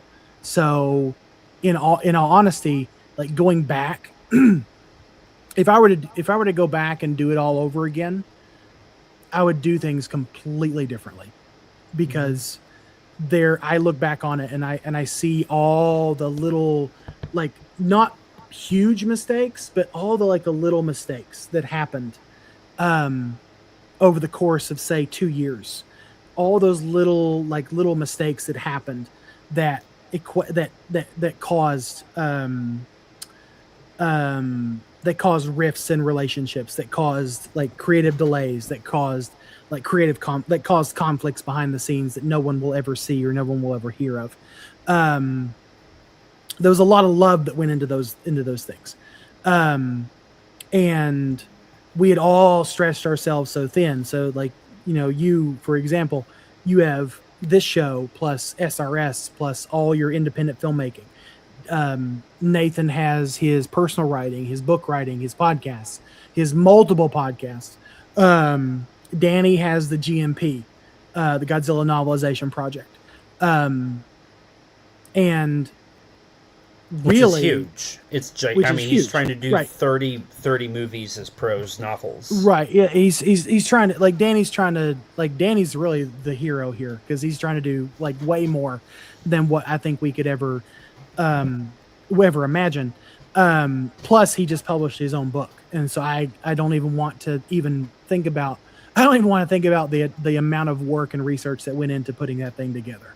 All on top of, and I don't say this to be like derogatory, but like, I would venture to guess that streaming about tokusatsu and kaiju don't necessarily pay the bills, or writing about kaiju, maybe it does for you because you work for SRS and some other projects, but it doesn't necessarily pay the bills.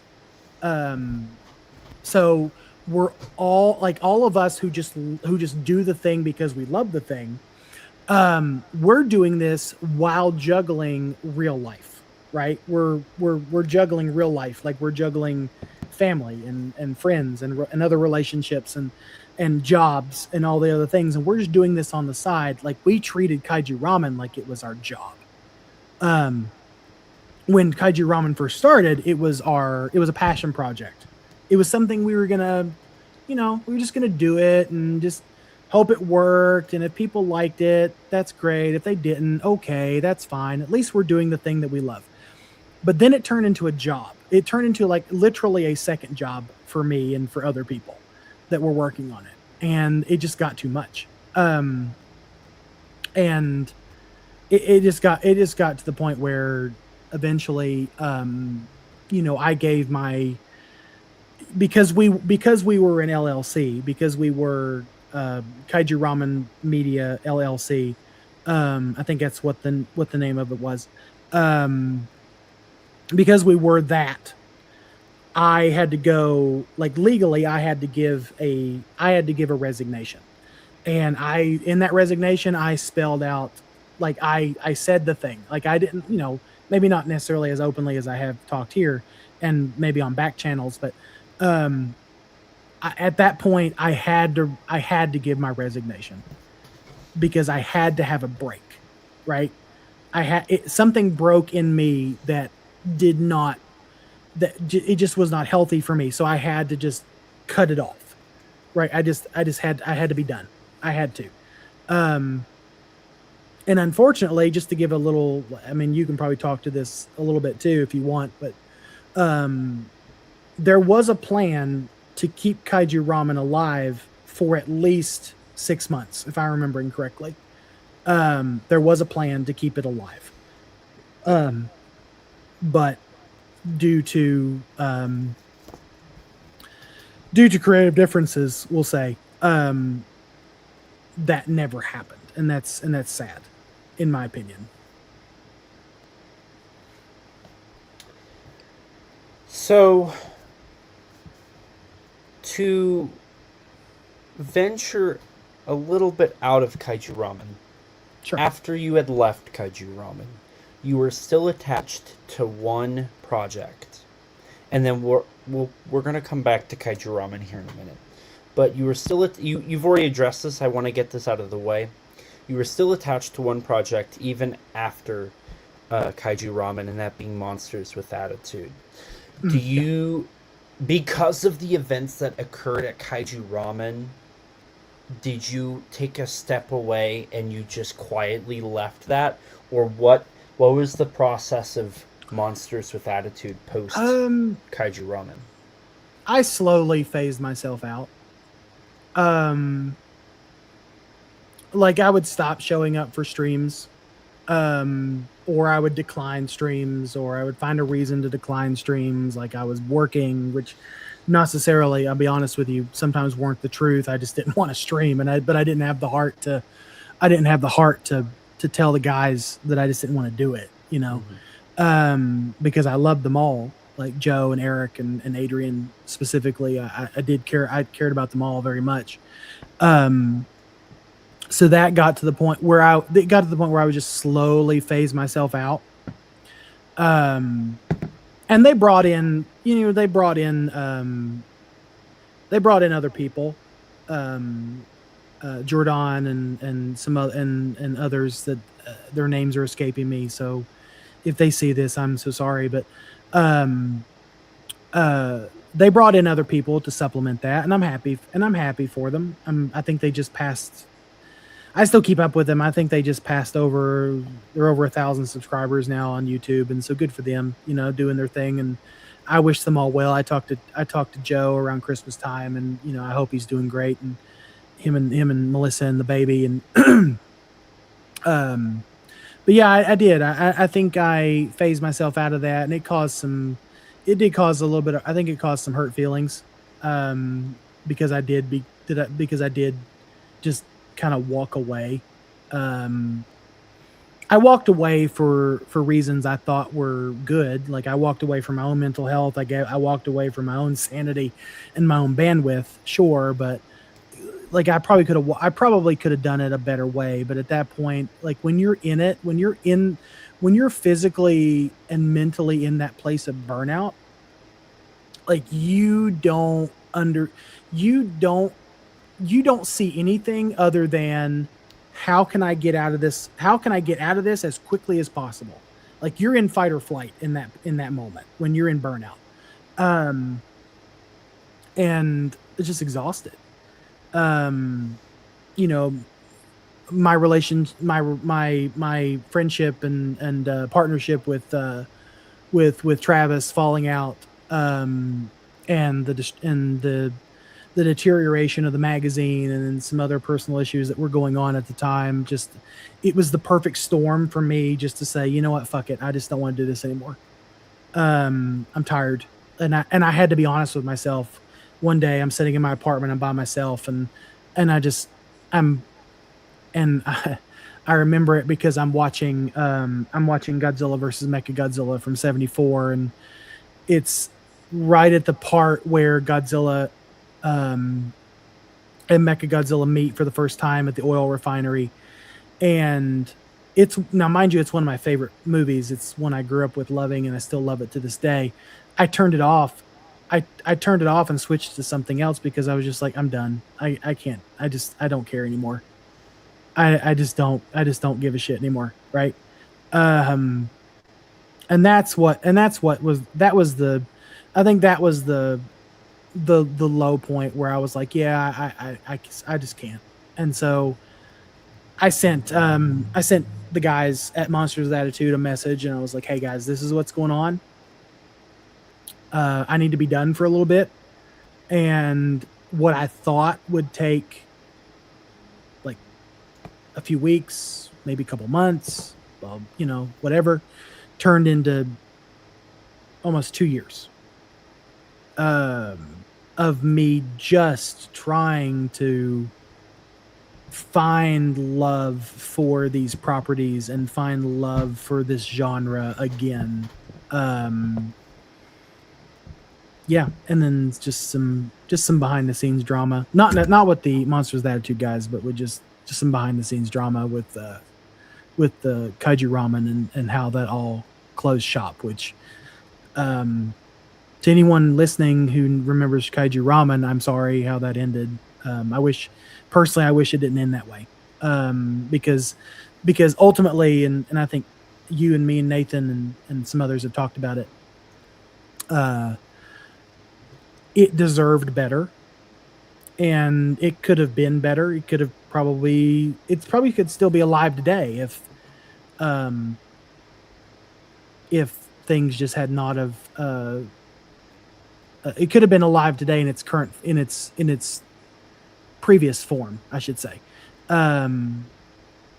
if some things had not happened, and if finances were not mismanaged and relationships were not. If relationships were not held over people's heads like a noose, like I owed them something. And that's, yeah. So I have one more question on all of this, and then we can move into kind of where we're at now. You've definitely hinted at it in that last statement. Kaiju Ramen is not a past thing anymore. It is a current thing. And with all of just the entanglement of emotions and feelings with it, I'm certain that there's a whole rabbit hole with this question that we could get into. And I don't necessarily want to go there unless you're comfy to. Sure. But whenever you did see that announcement or that post or hear from a friend or whatever the case may be, how do you feel? So I did hear it from somebody. I had to hear it from somebody else because I'm not super active on Twitter or Blue Sky or like whatever the platform is now, Kaiju TikTok. I think that's a thing now. That is a thing. I know Yes. it is a thing. Like Godzilla TikTok, I think is a thing. So I did hear it just from somebody. I did hear it from somebody in our circle that Kaiju Ramen was starting up again. I'll be honest with you. I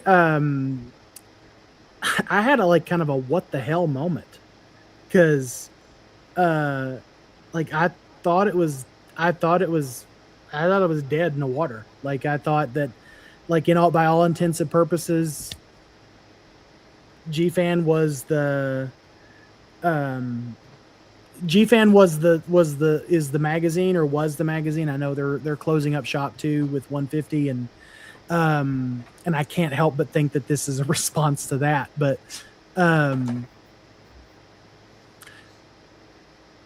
I had a mix of emotions of, I was probably a little sad, probably a little angry. But then I'm like, you know what? If that's what the new team at Kaiju Rama want to do, then they're more than welcome to do it. If they want to rehash all the old processes, the old ways of doing things, if they want to revive something that I believe personally, this is my own personal opinion, so I'll preface it with that I think is irrelevant now. If they want to do that, then they're more than welcome to do that. I just sincerely hope, because this is one of the thoughts I had when I saw it. I just sincerely hope that I sincerely hope that that Travis and whomever team he gets to help him with it manages a whole hell of a lot better than it was managed before. Because, like I said in that previous statement, the original iteration of it deserved a lot better. And so I hope it gets managed a little bit better this time around. Yeah, I'm I was a little bit indifferent towards it at first, but I think, as any human being would be, I think I got a little angry the more I thought about it, and then I got a little sad again, then I got a little angry again, and now I'm at the point where, you know what? Fuck it, Bubby. Like, if that's what they want to do, that's what they're going to do. And I hope it works out for them. I do. I have my doubts, but I hope it works out for them. Well, I think we've tackled kind of what you've been doing in the time since. We've tackled everything that you did before you left. We've hinted at a potential return of Power Trip. What's next for you? Is there a next right now? In terms of content creation, no, there's not a next. I don't know. Maybe. Like, is the more I think about it, the more I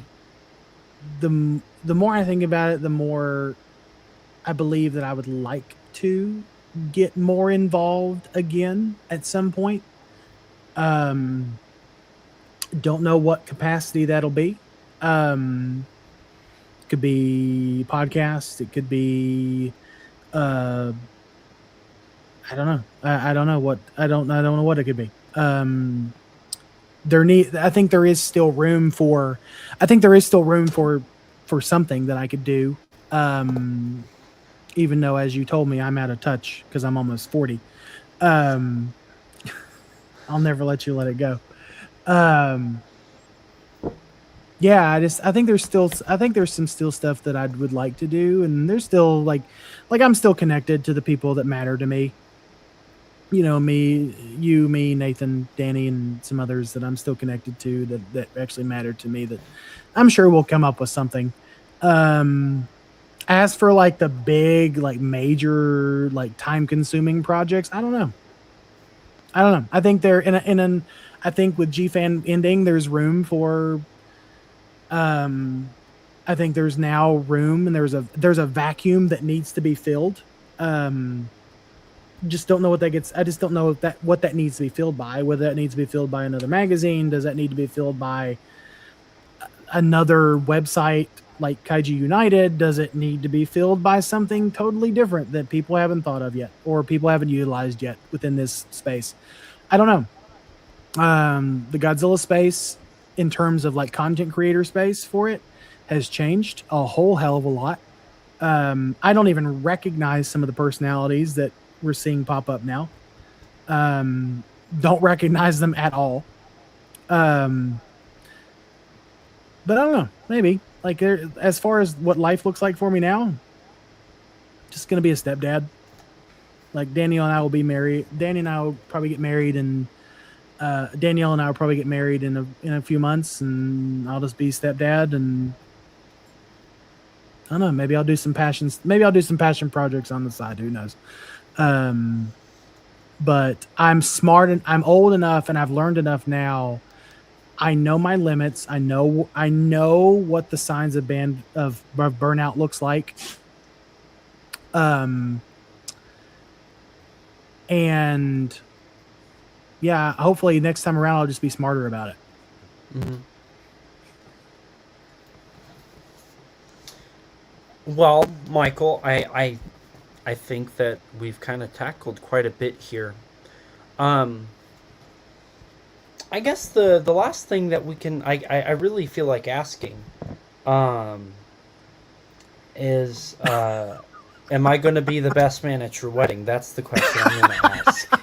I mean, technically, I've had several former co-hosts, so you're going to have to be way more specific. We all know it's going to be me. You're in my lineup. Likely, Michael. right now it's likely looking like Danny or Kim. Kim will be my best man. I mean, gender swapping the roles doesn't really do much, you know. You could do it. It could work. I mean, gender swapping was a huge thing with nerd properties there for a while, but I think that trend has somewhat passed by a little bit. Yeah, I agree with Michael here. Best woman. Michael, Kim and Nathan both beat me to the punch.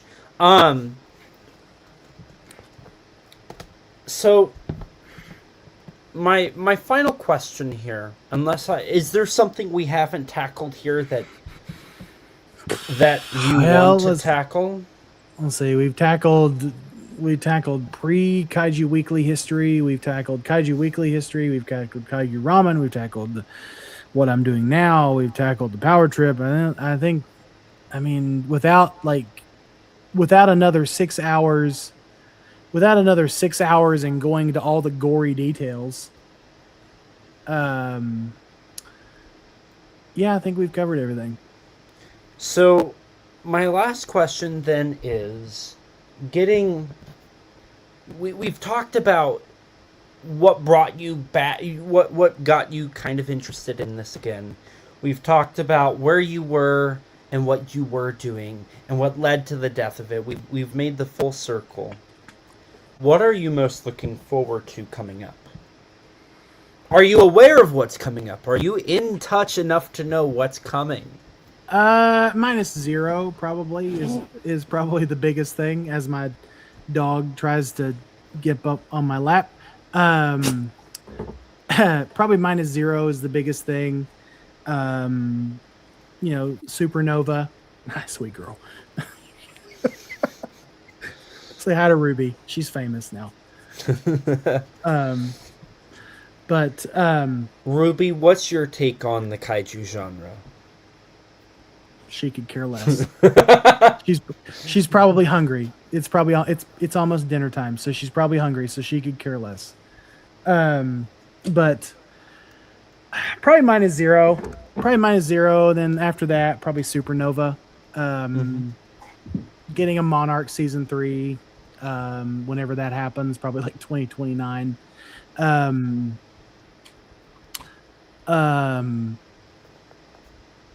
I don't know. Like, there's just a lot of stuff I'm looking forward to. Like, there's a lot of stuff that, like, I'm trying to be smart with my money and what I spend my money on. So there's nothing like there's stuff that I want, but there's also things that I don't need, and it's just that juxtaposition. But I don't know. In terms of like, I am looking forward to maybe the next, to be as hokey as possible. Probably the next 10 years of Godzilla, if it lasts 10 more years.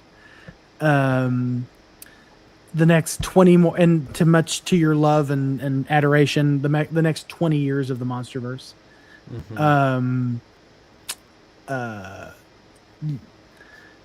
On a personal note, just, just being dad, and just her middle child called me dad for the first time the other day, and it was just it was a moment. So there's that. So there's stuff like I'm looking forward to. I'm looking forward to, because her youngest is 12. So he's still like not a child, but he's, young enough. Looking forward to sharing all the things I love with them, and I've tried, but some of it's been hit or miss. Like the Ultraman Z was a hit or miss with the boys. Her daughter could care less. So, just sharing that kind of stuff, sharing those moments, just living life and doing the things, and trying to be smarter about what I invest my time and my energy into. But as far as fandom stuff, I don't know. We'll see what Minus Zero has. We'll see what Supernova looks like. We'll see what this new Power Rangers series that apparently is going to be produced by Disney's back. Disney's back in the fold, so we'll see what that looks like. And who knows? I may hate all of it and just like, what? Fuck it. I'm done. I'm just done. Fuck it. Like, all this stuff peaked in the 60s and 70s, so I'm done. Power Rangers didn't even exist then, so Power Rangers was not even peak. True. All this stuff peaked in the 90s with Godzilla versus Mothra, 92. Or Space Godzilla. So that's where we're at. Well, Michael, thank you for this 2-hour-long conversation diving into... Almost 3 if you count the fact that you were gone for like 35 minutes. Yeah. I'm so happy to, on a personal note, it has been nice. We used to call almost every week, almost every day at one point. It got that crazy. That was back in the magazine days. But it's been so nice to kind of catch back up, have you in my kind of fold of weekly friends I call again. That's been really nice. Well, when you have girl problems, I know who you usually call. It's like I have like one option, No, that's not PG. I'm not gonna go there. So, thank you for doing this stream. If I'm gonna be on another kind of more businessy note, the whole reason that Kaiju Conversation Live has been absent is you and I had talked about doing this months and months ago. This had been something we had been negotiating, I think, back in December. But you weren't ready. And that's okay, because time has to go the way it goes. That's, you joked about girl troubles, but that's what you've always said, is it takes time. You have to just see where the wind takes you. Yeah. And that's been this part of your life. It needed to take basically 3 years. It had to. And that's okay. And, whatever, Power Trip coming back in a limited capacity, that sounds exciting. I can't wait to hear that. If you come back to any type of content creation, I can't wait to see where that takes you. Um, but hopefully, whatever the next, whether it be more Power Trip, whether it be another project, I hope whatever it is, you can learn to find a nice medium between your work life, your personal life, and your passion projects to not get burnt out again and to not have the same environments and circumstances you've experienced. Sure. That's the hope. Like we'll see. We'll see how it all shakes out. So I guess this is kind of an ironic question because I think I know the answer. Do you have anything you want to plug? Any like, hey, find me here? Maybe that hole in the wall that we found. We found a mouse in the wall the other day, so I probably should go and plug that up. No, I don't. I think this is the first time I've ever been on stream where I'm not like, yeah, so you can find us here at Monsters Attitude and Kaiju Weekly and order the latest issue of Kaiju Ramen Magazine and blah blah blah blah. No, I'll just be hanging out in places, and if I don't want to hang out in those places, I won't hang out in those places, and I'll find you. Don't worry, I'll find my people, one way or another. I will find you. Well, Michael, it has been a very fun time. I'm not going to do the whole spiel that I normally do because I think that goes against the maybe subtle thematics of this episode. If you need to do your same shameless self-promotion, Elijah, you are allowed to. It's fine. It's too long. It's too long. But I will. I guess I'll say a few brief things and then a few brief things for the show. But I am Elijah, and I have a Kaiju and Tokusatsu problem. I'm a writer. Most recently, you can find my writing in G Cinema, a celebration and exploration of Japan's Monster King by Daniel Debana. That was published by Font Hill Media. Outside of that, I am a consultant on my good friends at Giant Monster BS. Their second season's covering independent kaiju films, and I am a consultant on that. I'm a bonus feature producer for SRS Cinema. I actually just did the math. I am working on my 13th release currently. 12th and 13th is being worked on, with more on the way. Some of the highlighted titles would be Yuzo, The Biggest Battle in Tokyo, Hoshi 35, Outer Man, Brush of the God, which features my very first feature-length film, Keizo Murase, The Last Monster Maker, a documentary covering the life of monster sculptor Keizo Murase. I've also worked with Umbrella Entertainment for their Blu-ray or their 4K, of Uzumaki. Just today, it was announced, I am working on the Blu-ray release of Lady Battle Cop for Media Blasters, so another title under my belt. I also worked on the Blu-ray for Bloodspawn. It was, I think that's an MOD Blu-ray made by the producers. You can go to bloodspawnmovie.com and order that. I contributed some B-roll and an interview for their making of. And yeah, you can find me on all of those places. D-Man says, thanks for a great episode. Thanks, D-Man. I appreciate it. Hopefully you weren't here for the first 30-ish minutes where StreamYard is not a great place to stream. I do not recommend it. It is not a valid, viable option for anybody who wishes to stream, and I'm sure that StreamYard loves hearing me say that on their website, getting streamed to YouTube. But you can find the podcast on Twitter at KAIJU_CONVERS. You can also find us on Facebook, Instagram, Blue Sky, and we have a Threads. I don't think I've hardly used our Threads. But Now who's out of touch? I know. I'm out of touch. We do have a website that's currently down that should be up here in about a week or so, maybe 2 weeks. www.kaijuconversation.com, where you can see all of our news updates, episodes.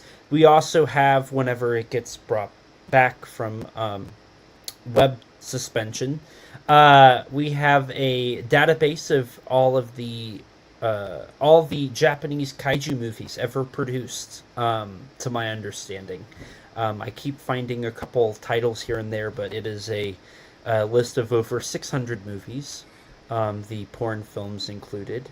Michael, I'm sure you would love to watch it. Those movies. There's a series. There's a whole series of them that's Ultraman inspired. So yeah, that is that's what I got. So thank you all for tuning in, for watching. Thank you all to anybody who watches the VOD version and anybody who listens to the podcast version. The only thing that is left for us is just for everybody to please remember, life's too short to not talk big. Not talk big. Bye, guys. Bye.